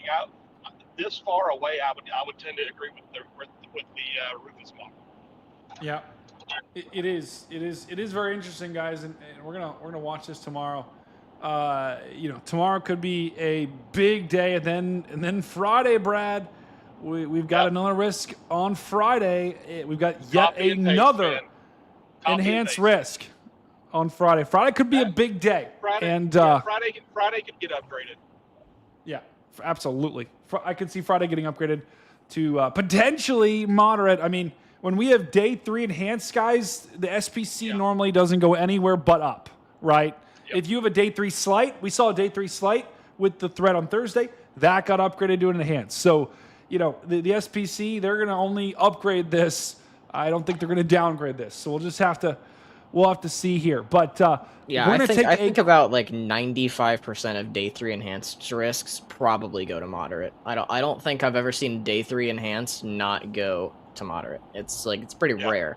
Same thing with a day 3 slight. Like most of them always go to enhanced on day 1. Like I've only seen a couple of times where it stays a slight risk. Chasing _ Mason super chatted $20. If you smell this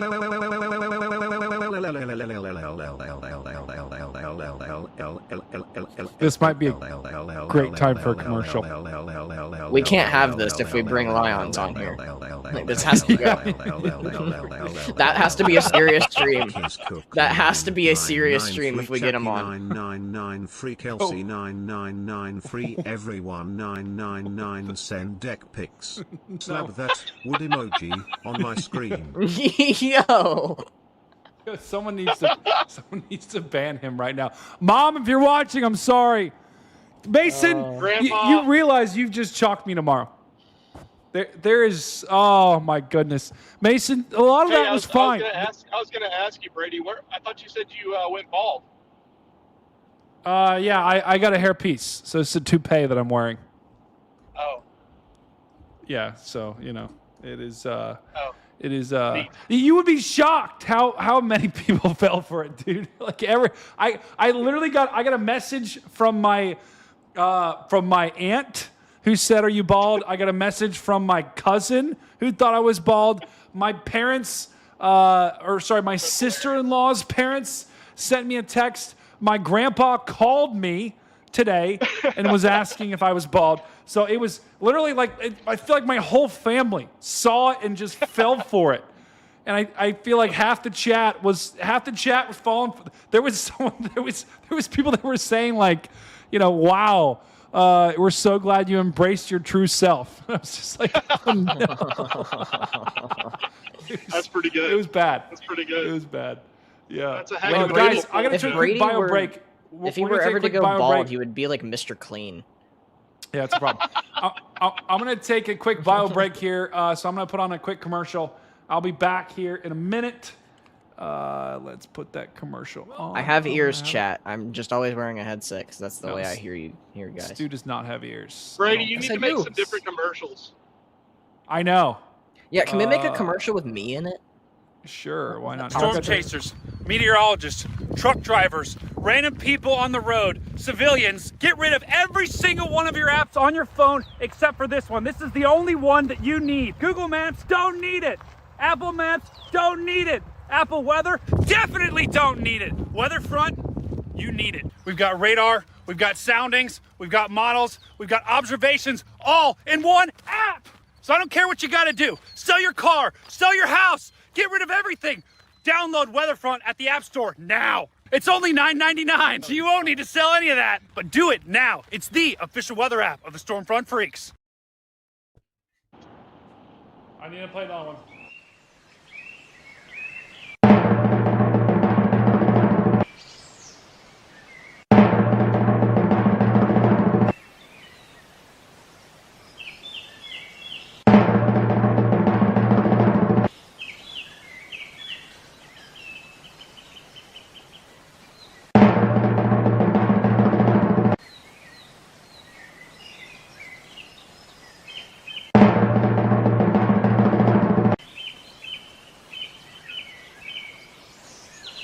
Weatherfront, it'll have you blow by the competition.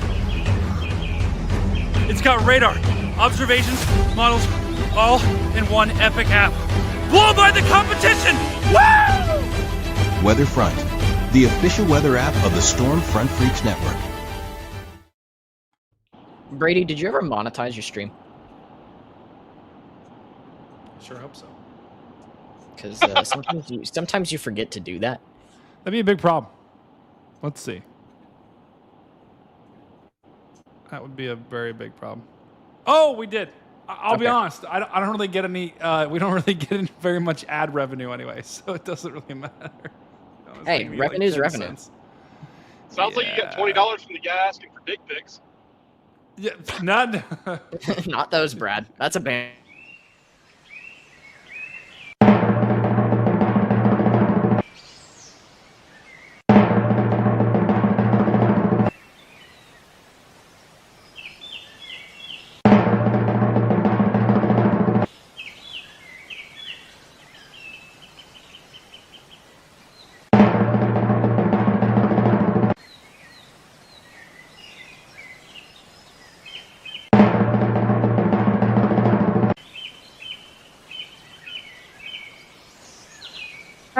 Weatherfront, it'll have you blow by the competition. It's got radar, observations, models, all in one epic app. Blow by the competition! Woo! Weatherfront, the official weather app of the Stormfront Freaks Network. The state of Ohio yesterday saw 2 tornadoes. So that brings the state's total count to 8, and the annual average is 21, which actually, like a year or 2 ago, it was actually 19, but because of how many tornadoes have occurred in Ohio in the last 2 years, it's been raised. I have not, guys. I have not used my bio break yet, by the way. So it's unfortunate. Oh my god. So I might have to do another. Actually, you guys just talk real quick up here. Just do the bio break thing. Don't you have that? Yeah, but I mean, I can talk. I mean, that's fine. I don't care. Okay. Oh, quick bio break. Oh. Rob, I did not when I went out chasing the other day, I did not get a tornado, but I've seen I've seen 3. I know of 3 that I have seen. That was on the Kankakee Day, March 10th in Illinois and Indiana. I was actually in the tornado emergency that was issued that day. Oh no. Tinjoya.762 Here we go. super chatted $10. Bald, bald, bald, bald, bald, bald, bald, bald, bald, beavers, bald, bald, bald, bald, bald, bald, bald, bald, bald, beaver emoji, beaver emoji, beaver emoji, beaver emoji, Chat, you see the graffiti on the wall next to the door? beaver emoji, It says beaver lock emoji, in. beaver emoji, You guys need to beaver lock emoji, beaver in. emoji, beaver emoji, beaver emoji, beaver emoji, This is beaver not emoji, good. beaver emoji, beaver emoji, beaver emoji, beaver emoji, You know, we beaver should really emoji, play beaver Uno emoji, beaver on the emoji, nights that we have to beaver drive emoji, and get in beaver play Right, Uno. emoji, right beaver now. emoji, You wanna play beaver Uno right now? emoji, beaver Are we emoji, playing? beaver Hey, Brady, emoji, why don't we just beaver take a break emoji, and beaver just look at emoji, Discord beaver pictures in the emoji, middle of the beaver stream? emoji, beaver I'm emoji, trying to beaver buy some emoji, time beaver because I have a emoji, video that beaver I need to emoji, upload before it beaver gets too emoji, late. beaver emoji, beaver Video? emoji, Is it beaver the vector emoji, video that beaver I sent you? emoji. No, I'm gonna wait till severe weather is dying down, like early next week. That's fair. Brady's outlet on the wall needs to lock the F in. I agree. It's not an outlet, guys. That's part of the design of the stream here. But all right, Brad, talk to us about Friday. What are your thoughts on Friday? Is there anything? I don't know, man. I just SBC chase. Does that mean you're on every single 2 sig that's issued? Oh no. Yeah, right. I was gonna say something else, but I'll hold that to myself. No, copy and paste tomorrow into Friday, and that's what you got. Just a little bit different area. It's just another low level pressure or low pressure system that's working its way through that trough. It doesn't look like convection will be an issue in the morning, so I think it's the floor is higher on Friday than it is on Thursday, but I think both of the days look pretty decent. Time and time again, I have seen severe weather setups in the Midwest and the Ohio Valley ruined by morning convection. Oh yeah, it's a problem. That in Dixie Alley too. Our biggest severe weather events in Dixie Alley always get screwed up by convection on the Gulf Coast that doesn't allow it to surge north. Every single time. It's not good. I know the April 2nd, 2024, I know I keep bringing this up, but it was a moderate risk. It was a 15 sig outlook for tornadoes in the Ohio Valley, and Columbus was smack dab in the center. And I actually had to go to a Columbus Crew game that day, and I was sitting there on my phone looking at radar, and I was just like, nothing's going to happen today. Chappy Q2T super chatted $10. But it did south of the Ohio River. Can we play I remember. South of the Ohio River was good. Can we play Uno? Can we play Uno? Can we play Uno? Can we play Uno? Can we play Uno? Can we play Uno? 676,767,676,767 beaver emoji. 676. Oh God! You know what? Gotta love Chappy. You gotta love Chappy. Remember Chappy? You're What are we odd doing? 7 more months. Enjoy her, Stu. This is probably gonna have to go in the catalog here. I don't know. It wasn't that funny to me. Was it funny to you? It was very topical with the bald. Today. You got to give him at least credit for the bald. Yeah, I might. The bald one. Yeah. What about the nitpick guy? Okay, nope. That's Brad. a ban. We don't talk about that. Okay. That's a 10-second ban. $20. That is a 10-second ban for Brad. Absolutely. There we go. That is it. Guys, I'll just be honest. We're going to ban that phrase on the stream. Okay. If you ever say that phrase again, that is an automatic ban. Okay. And that's not a 10-second ban. That's at least a minute long because that's the problem. That's the line we don't want to cross. Okay. Brad is back in. Dick pic. Okay, he's out. he's out. He's out. That phrase that Oh my Brad God. just said. That is Chappie, what are you doing, bro? The problem with that specific phrase is that when someone random comes in here, like that person earlier, and sees people saying that phrase, they're like, what the hell is going on in this stream? And they leave. And so we can use some of the other phrases, but that specific phrase, that's a problem. That's a problem for random people. The fact that 2 of 3 of the mods in the chat right now have also just repeated that phrase does not help our case. Yes, we have to say, chat, stop saying that phrase, okay? Okay, stop. We're done. Bro. All right, you're back, Brad. Bring me Mason. back. Okay, Mason, that is absolutely, that is a minute. That is a minute long, man. And the next time it'll be longer. Okay. That is this. Okay. All right, let's talk about the weather here. We're talking about the weather for, let's go ahead. Let me show you. Let's just take a look at the high level. We're just going to do a quick overview of Friday, because Friday, guess again, we've got another risk ahead of us. And I'll be honest, guys, we were talking with Brad about this. This is another. Mother Nature is reloading in a major way. We said at the very beginning, we're going to have trough after. Do you think Friday goes moderate? I'll be honest.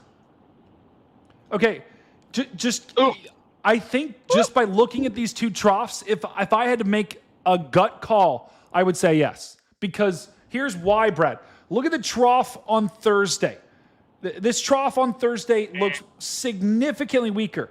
Here's the trough on Thursday. That's what's going to be causing our severe weather tomorrow. That trough, if you compare that with this one, look at that. It's night and day. This secondary trough that's moving in is much stronger. The winds at the upper levels of the atmosphere are much stronger. Here are your winds. Let's just measure this right here. 60s, 80 knots. If you go back to the trough tomorrow, the winds 60 knots. So significantly less winds. And so that basically means your wind shear is going to be higher on Friday. Your trough is going to be stronger. This is a classic severe weather setup right here in terms of your trough. Now, the question is this forcing too sharp? Will there just be a cold front and the storms will fire along the cold front? Well, let's take a look. We already know the trough is more significant. Now let's take a look at the dew points. Let's just see how big of a warm sector will be. Now, this is the fascinating thing about this setup here, guys, because there is such a very narrow window. Actually, let's go to 18. Let's go to 0Z here, Rufus. The big question, the big limiting factor potentially on Thursday is, this is Thursday still. Let's go back to the 18Z because the 12Z or the 0Z is still coming in. But the big limiting factor here on Friday is going to be this moisture that surges north because, like I said yesterday, our moisture, see this is today, this is tomorrow. You've got a cold front. Well, let's draw that in blue. You've got a cold front that's going to slam south, and that's going to push all of this moisture down south. So basically what's going to have to happen on Friday for you to get tornadoes, you're going to have the moisture, which is down here in the Gulf. This is going to have to surge north again. And how far this moisture surges north, notice how, here's the enhanced risk for Friday. Notice how that moisture barely gets into that. It kind of gets into the center of that enhanced risk. There's your triple point right in there because you've got your warm front right here. You've got your cold front right here. You've got your dry line right here. So there is your triple point right in there. And so, it really depends on how far north this moisture gets. Like, for example, if this moisture cuts off here, then any storms that fire in this region will not be tornadic. You won't be seeing widespread tornadoes, even on the north side of this enhanced risk. Basically, north of here, this is where no one's going to get tornadoes north of there. Now, south of this, you're in business. And so that's the big question in my mind for Friday. And sometimes models actually can underdo the moisture return. That's how far north this moisture gets. And so I would not be shocked if we see, as we get closer, A new this severe moisture kind thunderstorm of warning has sneaks been up issued. more and more and more. That's probably why they have that enhanced risk right there. Anything So north that's- of that moisture return is likely going to be your elevated hailers, right, Brady? Yeah, exactly. And so that's really the big question for Thursday. Now, you will not have a problem with the twist in the atmosphere. The wind shear is going to be absolutely off the charts here. Let me show you the energy helicity index. Look at that. That is right in there. That's right towards the center where the triple point is. These values, guys, are, not off the charts, but 11 right at the very center of that. That is ludicrous. That is significant tornado type stuff. And that's why Friday. If you want to see ludicrous, go look at the Rufus, the 18Z Rufus on the significant tornado parameter. It's on Weather Bell though, so it might be different because different sites have different significant tornado parameters that they use. But at least on Weather Bell, it has the STP at 19.8. Oh, mama! Wait. Let's see. Yep. Let me go to Weather Bell here as well. So guys, because the difference between different significant tornado parameters, guys, between model sites, like Pivotal Weather, they have like fixed tornado parameter and like whatever the other one is, but Weather Bell, their significant tornado parameter also takes into account 0 to 6 kilometer wind shear. So like different model sites have different significant tornado parameter types that they look at. So you guys always have to be careful of that too, because some significant tornado parameters can be at 8 while another one is at like 16. All right, I'm pulling up now. This is your this is for Friday, and guys, significant tornado parameters are Freemason. Okay, yeah, we're gonna start to ban. We're gonna start to ban everyone that uses that phrase. It's a minute. It's a minute, guys. I told you it was gonna happen. I told you it was gonna happen, chat. Unfortunately, what did Mason do? He's been chalked all night. Just chat. This is unfortunately. Has Mason been drinking again? Me might have. The chat is trying to revolt here, and unfortunately, the mods here, mods, please do something. Okay, please do something. I don't want to have to ban everyone that's talking about that. Please, free Mama G, help me out here. Just start banning people. Okay, but the like I said, I'm all about the chat being freedom of speech, but that's where we got to draw the line, chat. Okay, this. Your significant tornado parameter here is off the charts. Look at that. Oh, look at that. It says in the bottom right, 19.43 at max. Mama. A new severe thunderstorm. That is. But again, if you go to Pivotal Weather and you look at the STP, I believe it only has it at like 7.1. Yeah. No, I agree. So this is guys, the tornado conditions, the twist, this is significant tornado parameter. So this gives you an idea of are the conditions there for strong tornadoes, right? That's what this is basically saying. And the more pink the color, the higher the parameters. And so that's why, you asked me, Brad, earlier, is Friday going to get upgraded? I would, if this trend holds, if the models hold steady with this outcome, you will see a moderate risk. It will. Yeah, it would be a small area, but yeah, I agree. Yeah, hey, I'm about to pull off and get some gas, so I'll have to step away for just a second, but I'll be back. Oh, all right. Enjoy. Tell the people at the gas station I said hi. Yeah, bro. Chat, can we stop putting deck memes in on-stream media? What are we? That's a problem. That's a problem, chat. That's a problem, chat. We gotta stop. Listen, you know what? I'm doing it. I'm playing it. Chat, please. Okay, I'm actually begging you. Please, please, no more deck references. Okay, we've got to stop. Please. For the sake of Brady's mom, please. Think of my mom, okay? And think of my mom calling me tomorrow and saying, "What the hell are you doing? What is going on?" Please, just. We can have fun, we can reference things, but just not the deck. Anything but the deck. We've got to stop locking in. I'm playing it. You guys made me do this. Oh, can you feel it? You hear it? Uh-oh, it's almost time. Look at the clock. It's ticking. Each, every one of you. It's time to lock in.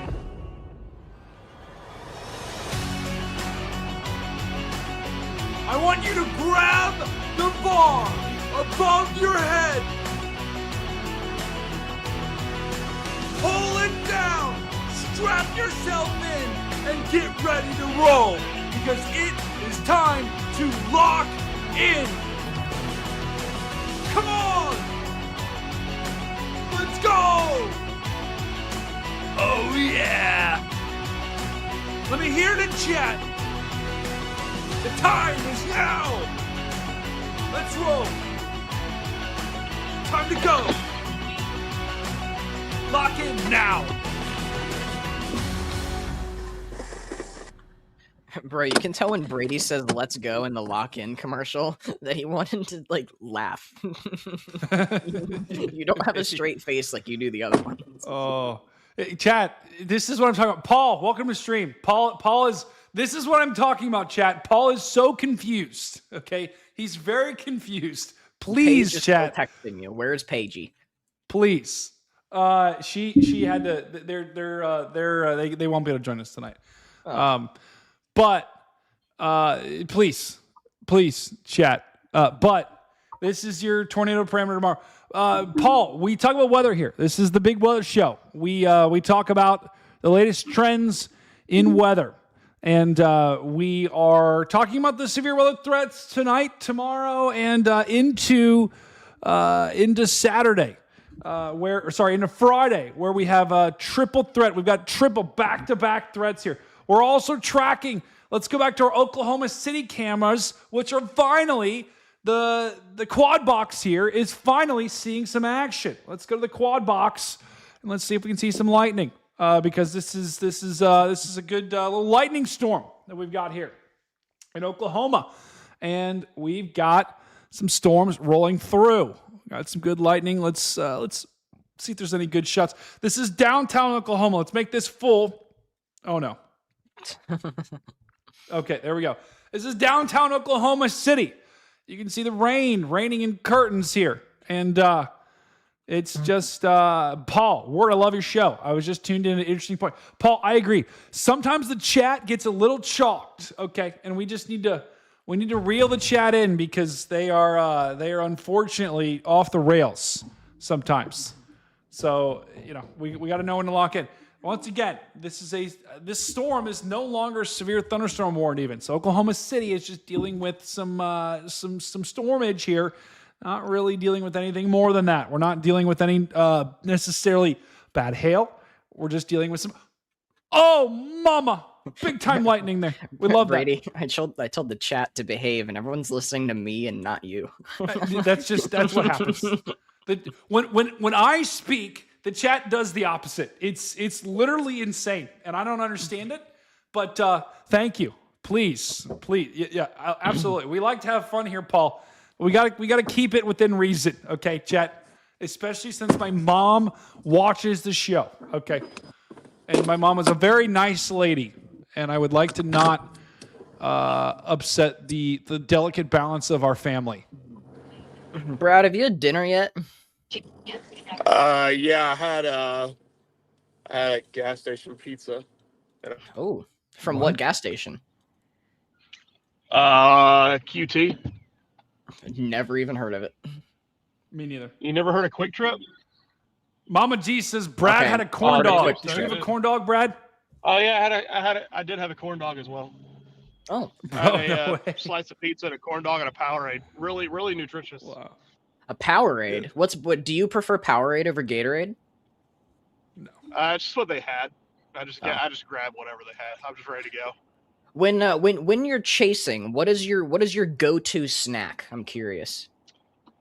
Go-to snack? Normally I'll have a Red Bull or some sort of energy drink, especially early in the day. Oh. And then I like to load up on protein. Red Bull? Yeah, Red Bull or something like that, or like a Celsius or something. That's going to kill you. Yeah, it's not good for you. Yeah. And then load up on some protein, like some peanuts, or like a beef stick and some cheese, or something like that. Or some Beef stick. Yeah, my I do love a go-to good meat. I do like a good meat stick. No. my go-to Oh, please snack no, is Brad. oatmeal Please cream no. pies. I think that would go good with some meat sticks. Okay, you guys, you're not. Yeah. Stop. Please stop. You're not helping Hey, me. What do you want? You know what goes really well with the meat sticks? Nope. If you say it, I'm gonna ban you. I'm gonna put you in timeout. Don't do it. Let me tell you what goes really good with beef sticks. Don't do it. I'm just kidding. Don't do it. Don't do it. Man, In all police serious- officers are out tonight in Illinois. Oh. In all seriousness, though, I gotta have myself Dr. Pepper, but then also some beef jerky. Yeah. That when I say beef sticks, that's what I mean. It's beef jerky. Oh, okay. I just every time you open one of those, like the what do they call it? Like Slim Jims? They're just. Oh yeah, the tacklings. Oh no, yeah. They're just disgusting. But it's quick and it's got a lot of protein in it. He's not wrong. They're just disgusting. I don't know, Guys. I I'm can't wearing do a it. Dr. Pepper sweatshirt. When I'm chasing, and you would know this, Brady, if you chased. When you're out chasing, you're not eating for enjoyment. You're literally just eating to survive and move on. Yeah, that's fair. That's fair. I did like I did. Are you like, gonna go chasing this year? I am. I have to. I've been kind of waiting for the right setup, and I don't know. Are you gonna hop figure in out the who I'm 4Runner chasing with? with? I would Are you love gonna to. hop in the Actually. 4Runner with me? I would Yeah? love to. I think I might want to wait. I want to wait until like May, maybe, or late April. Probably June. Because, yeah, probably June. Because I'll be honest, I hate chasing stuff where you can never stop. Right? Oh, Like yeah. when you're chasing storms, you're just driving where the storms are going 60 miles an hour. It's just like, oh my gosh, like. Oh yeah. It's brutal. Like, my favorite times that I've chased, granted, I've only seen half a tornado, so I haven't really seen, like, a good tornado that I can hang my hat on. But I like to chase, like Clovis. That was my favorite year. Oh yeah. Yeah. Where Where we didn't where see just pop Dilly. up and don't move. Exactly. You can literally go. You get out of the car. You look at a tornado. You're all hanging out at the gas station. The storm is moving 1 mile an hour. You can just sit there, watch it, get video, have a good time. It's incredible. It's so easy. I love it. It's great. Yeah, that's what I want. That's I think so. Probably June is probably my my month, especially early June. I am going chasing at the last week of April, or sorry, the last week of May with the Stormfront Freaks. They're going out there, so that is probably when we'll go out there. But after that, in June, I've got the hurricane party. Brad, do you go to the hurricane party? No. With Josh Morgerman? Well, you got to go this year. No. I haven't got an invite.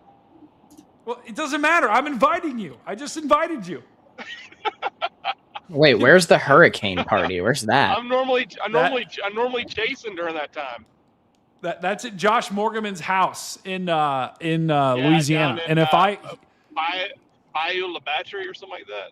Yeah, Josh did say, he literally was like, if you don't show he told me if I don't show up at the hurricane party, he was going to punch me in the face. So, oh my, yeah, that's a problem.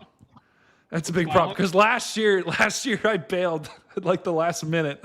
He was not happy. He was not happy at all. So we'll be making the hurricane party. This Yeah, I year mean, for sure. if I get an invite, I might have to go down there. All right, I'll talk Still to waiting on Josh. my formal invite, I'm gonna literally stick like 100 stickers all over his house. Like Oh, literally, dear. Here we go. Mississippi, that area. I'm gonna stick them everywhere on street signs. I'm gonna put them on, sidewalks. They're gonna be everywhere. It's a problem. It's a big problem. So, once again, chat, if you're just joining us, this is the Big Weather Show. This is more like the late weather show. We're having the show talking about the next couple of days. The severe threat for today has significantly decreased here. We're watching Oklahoma City. If we take a look at the radar, the storms, we are now just getting a check on the radar. We've got severe thunderstorm warnings back down in Texas, where we have had winds gust to 70 miles an hour in some of these puppies. But look how they're all gusting out. They are gusting out big time. So decreasing in strength. And then through Oklahoma City. Yeah. Hey, I'm going to have to let you go. I got a call coming in. Brad, thank you for joining the stream. Massive W's to Brad. Brad, you're going to be live streaming tomorrow. See you there. Yeah, man. Yeah, if you want to catch me, I'll be on my YouTube channel tomorrow, starting probably mid to late afternoon, if I had to guess, on Storm Chaser Brad Arnold on YouTube. So feel free to follow me on there. Yeah, we'll be out Thursday and Friday chasing, so hit me up. Boom. Let's go, Brad. Make sure to go follow, subscribe, smash his like button as hard as you possibly can. Brad, thank you for joining us. See you on the next one. Good luck. All right, we'll see you tomorrow night. See you, Brad. Bye, guys. Wow. Amazing. Just you and I, Stu. And I think just me and you. There's nobody else. It says 3 people in the studio chat. Is there someone back there? No, A new that's severe my thunderstorm second. warning has been That's issued. my second. Oh. Yeah, I join with 2 so I can hear myself, because that's the only way that I can hear the donations coming through. So yeah, I need to figure out a way how to get around that, but I have not figured out how to do that. So yeah, Mama G is one of his mods. So I agree. Chappie, I don't think Gronk is the worst. Copilot, Microsoft. Copilot Gronk is definitely really Gronk is the worst. If you saw the image Big Rig sent me in DMs, you would say Gronk is the worst. Okay. Well, I will send it to you via Discord DMs, no, but it do is not. not. I don't think I want to see it. I don't You think I wanna probably see it. don't, but I'm going to send it to you anyway. Chat, it is not going in our chat, server. Listen, chat, we've got to be very careful. Do not put any crazy pictures in our Discord, okay? Check your because Discord I don't DMs. listen.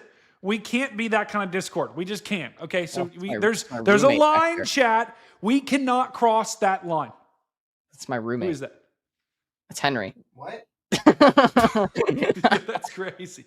That's crazy. What does that mean? Just chat. Help me out here. Okay, You're help visible me. on my 'cause camera. I want to listen. The only way we're going to make it big is if we don't have that crazy stuff. Okay, we can't have the crazy stuff. We can have the fun stuff. We can have the it can be playful, but it cannot be crazy. We just can't do it. Okay. It's my roommate, guys. I'm in college. I live in a dorm. Gronk is an AI. I agree. Gronk new is severe good. thunderstorm warning has Brady, Copilot is by far the worst. check your Discord DMs, but don't show it on stream. Okay, I am not going to do that. I'm just not. I just don't. I'm not doing it. Chat.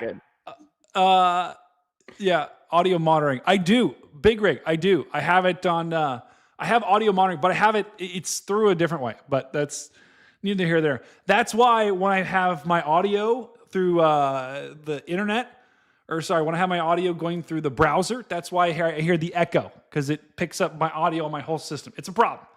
But anyway. All right, let's, Stu, you got anything else for us? But I checked the 3K NAM. Let's go ahead and just check that real quick. Let's just see. Someone just asked to. The NAM? 3K. We still use that? I do, just because it's fun. Chat, is anyone on the snow side of this storm? Let me know in chat if you're going to get some snow. Big time ice. snow. Yeah, there's an ice storm warning. And that's actually why I'm partially wrapping up, because I got to go create some graphics around this. We've got an ice storm warning that's going to happen. That is in effect for our Wisconsin brethren. We've got actually, let me go to the models. Let's go to the NAM. It's roughly around a ½ inch of ice to be expected, I think. Which, guys, that's crippling ice. I mean, this storm that we're looking at, it's going to be a 1-2 punch. The first wave is starting this morning, guys. So if you're in Wisconsin, I would probably go and stock up on some stuff before you go to bed.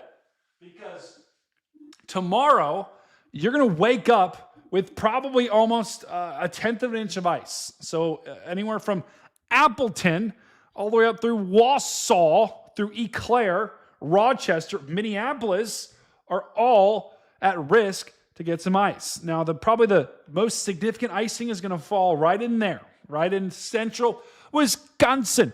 And that's going to be a problem. There also will be some sleet as well. Anyone that is in that region, you'll be getting the sleet. That's probably the best case scenario. North of that, in Minnesota and Duluth, you're going to be getting all snow. I keep dropping my pen. And we're looking at a big time spring snowstorm here.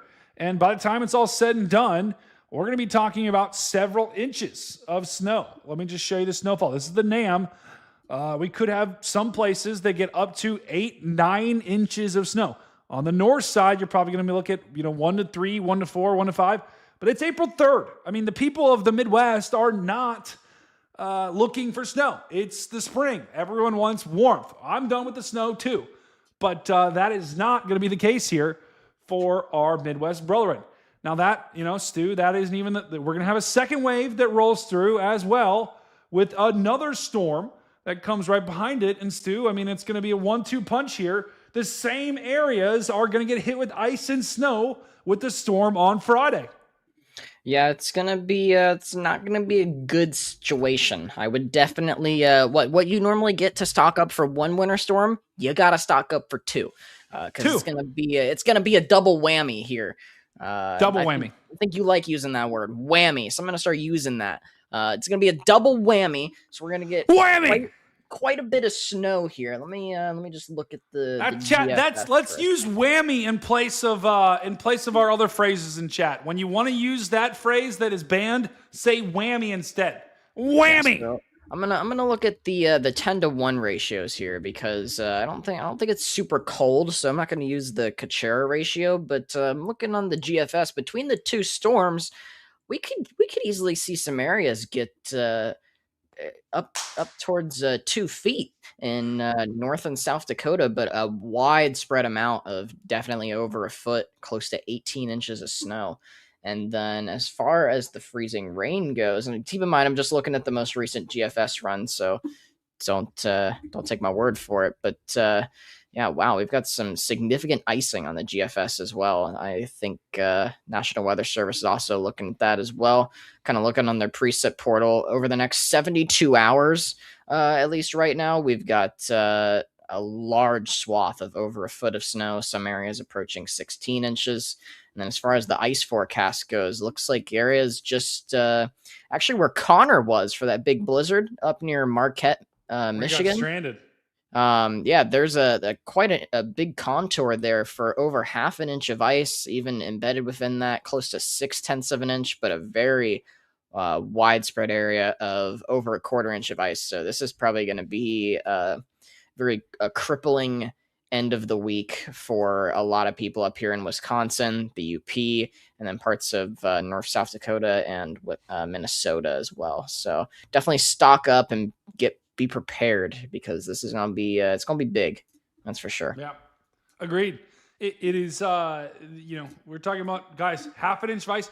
You guys remember Mississippi? What happened in there? How they lost power for literally months? Or sorry, it was more like weeks. Even probably close to a month in some spots. That maybe not the same level here because they had about an inch of ice, but a half an inch of ice is enough to knock out power for a long time. I'm talking about multiple days. So, guys in Wisconsin, now you need to go. I mean, it's probably too late because the stores are already closed, but you're going to need to, it's going to be driving tomorrow and the next day and Friday could be almost impossible. I'm curious, will it stay cold? Will the ice melt? The good news is after the storm comes through. That's why I'm using 10-to-1 ratios because the temperatures are roughly around that 30-degree point. So, chat, the difference between the Kachera ratio and the 10-to-1 ratio, real quick, if you get 10 inches of snow, right, and you melt it down, it's going to equate to 1 inch of precipitation or 1 inch of rain.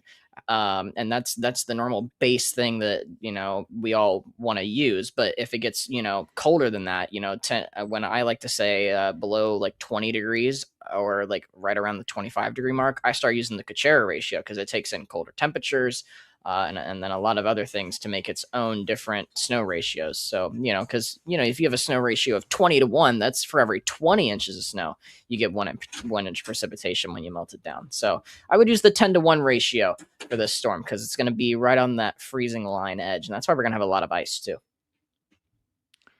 Okay, I'm looking through Discord. We are going to be deleting like every single one of these photos. I am not even. I'm not even going to show them. What are whammy pics? What are you guys talking about? It just you can. I'm done. It's Stu. I give up. I give up with you guys, chat. I'm gonna. Can I hide the chat on my end? I can't. We can. We can. Guys, the silver lining here is some of that ice is actually probably going to melt on Friday. So before you get more ice coming in there, but that's the only silver lining there for that winter storm. So we are going to get big time snow here. By the time it's all said and done, from both storms, we could potentially have over close to a foot in some spots, especially back here in the Dakotas, and then maybe in northern Minnesota. That's but not even both storms on there. You have to go further. Yeah, I know. It does. It does. Like use the GFS like I was talking about. Yeah. You see, the GFS includes both storms, and I think this is probably overdone, but nonetheless, it shows you could get. Let's go the Euro. Actually, the Euro, I guarantee, will be less. Yeah, I like to use the Euro a lot. Yeah. So this is probably a better estimate for the snowfall. This is both storms, guys. Keep in mind, for both storms, you could get up to a foot plus of snow, which, for this time of year is not unheard of. It happens, but it's annoying because our Midwest brethren, I'm sure, are done with the snow. And I wouldn't be surprised to see a small region up somewhere, either in the Dakotas, maybe into parts of Canada, or parts of the upper peninsula. The northern upper peninsula of Michigan. I wouldn't be surprised to see like a small area of 12 to 18 inches of snow. I wouldn't be surprised to see a widespread foot of snow either. So. Yep. Agreed. Very interesting. Very interesting. And then for the ice, I would expect between both storms probably around. I wouldn't be surprised to see half an inch of ice in some spots. And, if you get that much ice and even this much snow, because it's going to be a wetter snow, it's going to be a heavier snow. So all the weight on those power lines, I'm expecting numerous and widespread power outages across the upper Midwest. That is massive. Oh, Nate. Oh, he just gifted one membership. Fantastic. Oh, good. Oh, my goodness. Oh, it was to me. Oh, wow. Sweet. Thanks, Fantastic. Big Nate. Guys, I am going through the Discord and just deleting all of these. Chat, please stop making extra work for me. Please, chat, please. Okay, I'm begging you.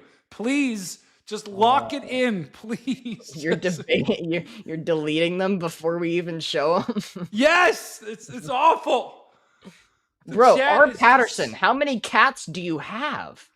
Okay, we got to go to Discord pictures because now a third cat has entered the equation. Please, Mason, stop. Oh my God. Mason, okay. No, Mason's not. I can time out Mason in Discord. he won't stop. Just Mason, please, Mason. Guys, I don't even know if I want to show this stream. Okay, this is actually just not good. This is just not good. Yeah, I'm deleting that one. All right, Mason, you've been error. Well, I don't have. Make sure I have the required permission. Oh no. Chat, these. You know what? I can't. I'm not showing any of these. This is. You know what? You know what, chat? I'm going to punish you right now. We're not even going to show Discord pics tonight. I'm not doing it. I'm not doing it, chat. I'm not doing it. We're fighting someone to raid, and I'm going to go eat my pita. Okay, I'm not doing it. Fuzzy, I know you tried. I'm not doing it tonight, chat. Right. I'm going to go. Literally, let's find someone to raid, and then I'm going to go eat my cheese pita. I just timed out Mason in the Discord for 60 seconds. I didn't even know you could do that. Let's try to find someone to raid. Us mods have the power. It's pita bread, chat. I've been eating healthier and trying to not eat DoorDash after I'm done with the streams because I don't eat dinner. And so I'm going to go eat my pita bread. Okay, it's very healthy. Play Outbreak, please. Lamont, I can't untime out Mason, so he's timed out for that full 60 seconds. That's crazy. That's crazy.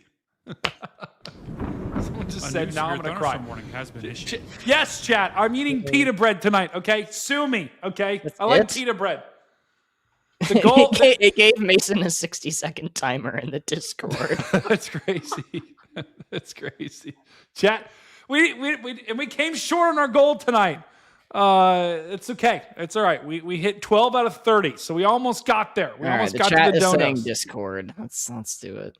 I can't. I'm not doing it. Yes, you can. I Come can't do on, it. don't be No. a wimp. I'll do it tomorrow night. It's too late. Brady, don't be a wimp. It's too late. We have Don't listen. be a Still, we have wimp. to punish the chat. Brady, we if have you to don't- punish them. If you don't do it, then I'm not singing with you at the end of the stream. You know what? That is a risk we're gonna have to take. The chat has to know they've got to lock it in. And tonight was unlocked. And I can't go through and delete half the Discord photos, dude. This is crazy. You've got to know the line, chat. Randy All right, that's Travis it. wants a 60-second ban. He wants a 60-second pick. Okay. Taco is begging you to. I can't. Share my Not screen. tonight. I'll do it. Not tonight. Stu, we'll do it tomorrow night. We'll do it Oh, tomorrow my night. God. Are we playing Uno? No, it is 11:30, and I'm still sick, and I've got to go to bed. Let me Get that throat see. lozenge. Yeah, guys, chat. Yeah, if I wasn't chat, streaming tomorrow, make AI memes about Brady's throat lozenges. yes, and just don't make them insane. Chat. My point is, I don't want to, because I'm trying to think about. I want to grow to be massive, and if we can't, we just got to find where the line is, because if we keep crossing the line, the chat's going to come in here and they're going to be like my mom, be like, what the hell's going on, and leave. So let's have fun. We can use words like whammy, but let's just know where the line is. You know what? I'm going to our Discord right now. People are just everyone. like, this is insane. No. Okay, more. I'm finding someone to raid here. Let's see. Chat, do we have anyone that's still alive? All right. Let's see if we have anyone that's still alive. I heard that. Chat, please. No, I put in the announcements channel. I said, at everyone, no more please. We can show. We just can't. Guys, we have to have a limit, because if we keep this up, I'm gonna get canceled. Okay, I can't be the weird like deck pick streamer. I'm sorry. We can't do that. We just can't. We've got to have some semblance of where the line is, and that whammy is the new. You have to say whammy now. So. Be All right, this look like Connor. Let's see who we're gonna raid. Let's see. Who do we want to raid? Chat, please help me out. Someone help me out. Please help me out. You can ban me. That's fine. Ban me. I don't care. Who we're gonna raid? Does anyone have anyone to raid? Please. Is there anyone to raid? Max is live. I don't have a problem with raiding Max, but he's got 17,000 people watching. I like to raid people where they have like 5 people or 20 There's people. 17,000 people watching him at 11:30 at night. Yeah, it's insane. It's insane, guys. I want to grow to be as big as him, and so that's why we've got to know where the line is, or else everyone's gonna think we're the weird, like, we don't want to be the weird, sexual innuendo chat. That's all we do. We've got to have some diversity and be kind of like, when someone comes in, we've got to welcome them and be like, hello, how are you? Let's and then A new severe I don't want warning has been I issued. don't want people to think we're like this weird cult, okay? But It's not good. that is not good. Exactly. So because that's the only way I'll ever get to be doing this full time. We've got to grow bigger, because I don't, you guys donate amazing. But all right, who we're gonna raid? Let's see. Someone said Copic or Daniel Shaw. Daniel Shaw. Kopic is not live. Is he live? I don't know. I'm just seeing people say names in the chat. So I do welcome. I know. Thank you for welcoming the new people. I love that. I gotta revamp that It's welcome like message. whammy. Actually, Someone say, I hate your hairline. Okay, what is happening? Chat, this is insane. I have never seen anything like this. Kopic is not live. This is truly insane. Let's see. Okay. Let's see. Someone said Brandon or still is Edgar still alive? Is he still streaming? No. What about someone said Storm Chaser Brandon Kopic outside the chase is live. It says he's what? He's not live. No, he's not live. I see Max. I see. I don't see anyone else. Raid NASA's stream. Who's that? NASA, the National Aeronautical You guys Space want me to raid? Administration. You guys want me to raid NASA's stream? That would be out of control. You guys want to watch some more Artemis 2? The live mission coverage official broadcast. It's just of their control room right now. There's 106,000 people watching their control room. That's crazy. Daniel Shaw is live. Oh, there you go. You guys want to raid Daniel Shaw? It's either that or Weathercast. Weathercast has 5 people watching him, and Daniel Shaw has 342. Who's Weathercast? Is it like an actual person? Yeah, he's this guy. Here, I'll show you. We've rated him before. Oh, is this the guy where we spammed in his chat and he got upset at us? No, not this guy. That's a different guy. But this guy he's like live. He's like live all the time, and I do really love his determination because he's like warning has been issued. Doing what he's doing with 7 people watching him is tough. Look, he's got the Oklahoma traffic cam up there. Look, he's copying you. Everyone's copying each other. So I have noticed people have been using. I think we should raid the. Oh, someone said Kopic has a second channel, Dumbo. Chat is being savage. Chat, come on. Wait, I'm your friend. Chat, what is Kopic's second stream? Someone put like the name of it in the chat. All right, something. New poll. Weathercast guy.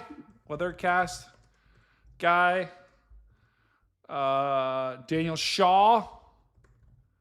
Brandon Kopic stream. Kopic outside the chase. That's his second channel. Oh, he is live. He only has 189 people watching him. Should we raid Kopic? It says no audio though. He's just driving while muted. Vote now.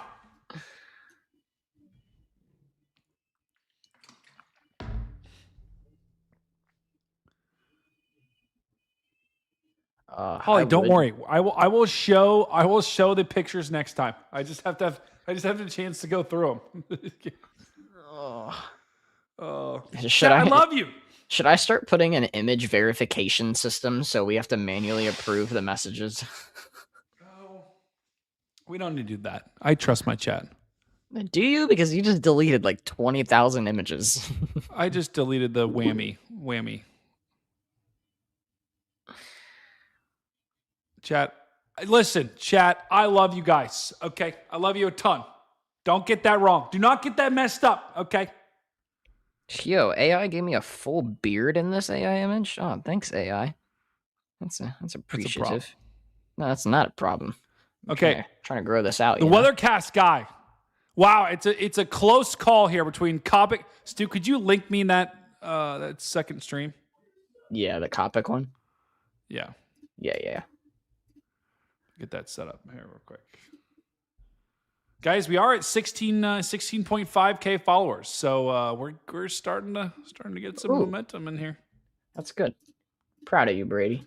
Yeah, we got a long ways to go. I'm trying to get to 100,000. So we just need to go by 10 It is times. in the private chat, sir. Okay. Vote now in chat. The Weathercast guy is winning. Welcome, brother. Stacy M. Just subscribed. Welcome. Oh, Stacy. I'm very loud.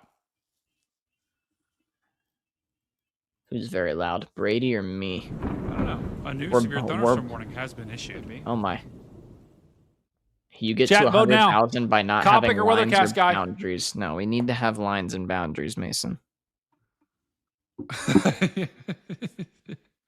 You need a hair transplant to be able to get to 100K. Okay. All right, These are all back-to-back messages, by the way. I think I picked Weathercast guy. So we are going to. Oh, it's a tie. All right, I'm flipping a coin. Oh, I wasn't actually a coin. Wait, All hold right. on. I'll flip a coin. Hold on. What do you want heads and tails to be? I don't know. Okay. Heads is gonna be WX cast. Hey Siri, flip a coin. Oh my. Oh, it didn't even like say anything. Hey Siri. Hey Siri. Flip a coin. Bro, Siri's not talking. It said tails though. I don't know why Siri isn't talking.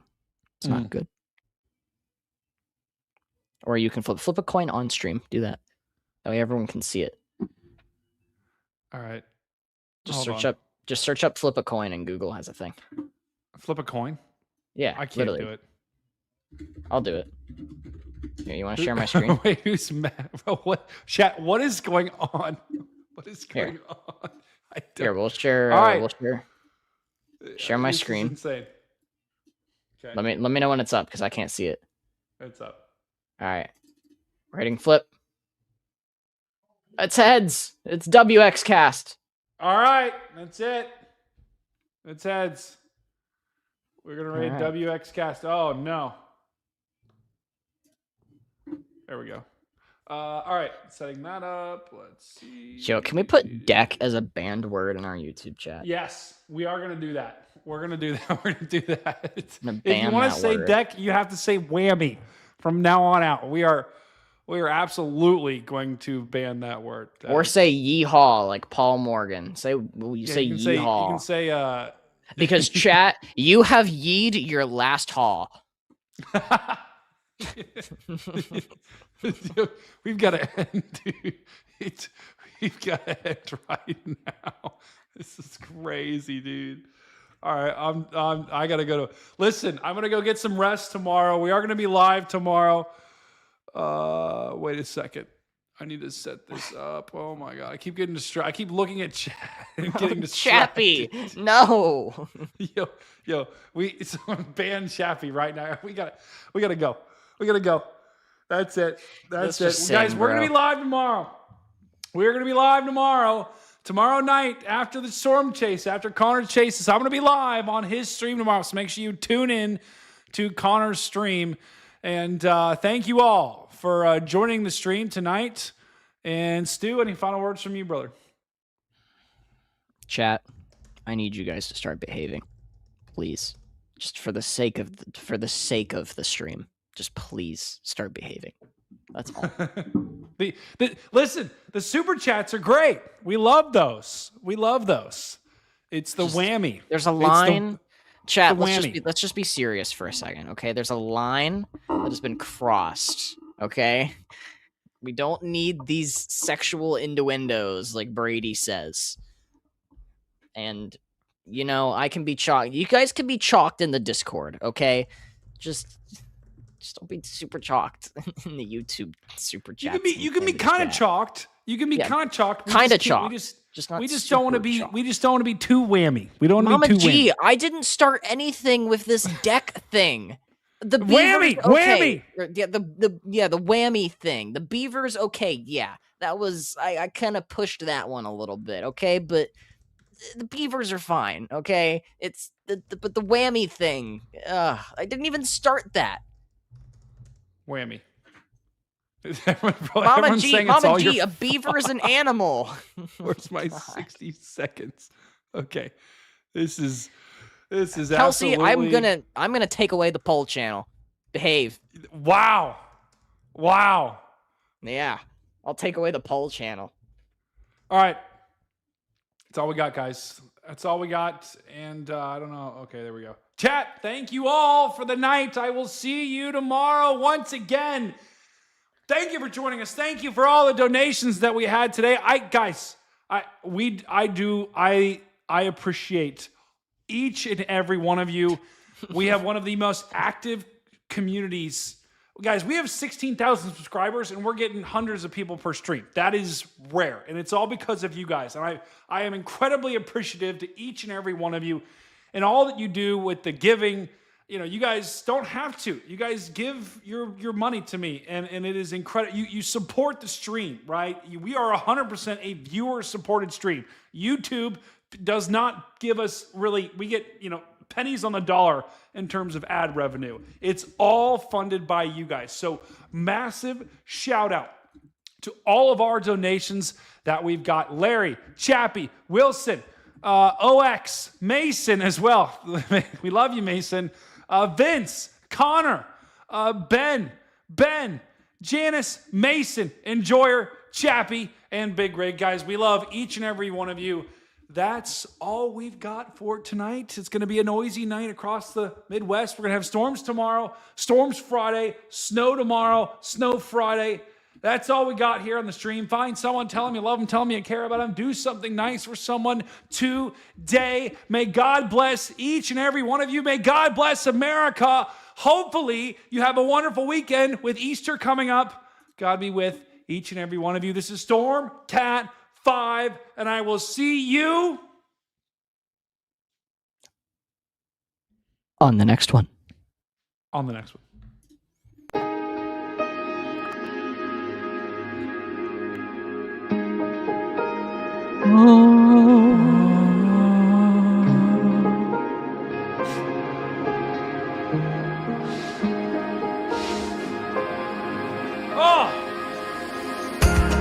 The models came late tonight. Every run, oh, it's screaming fights. Stu leaned in with that serious stare.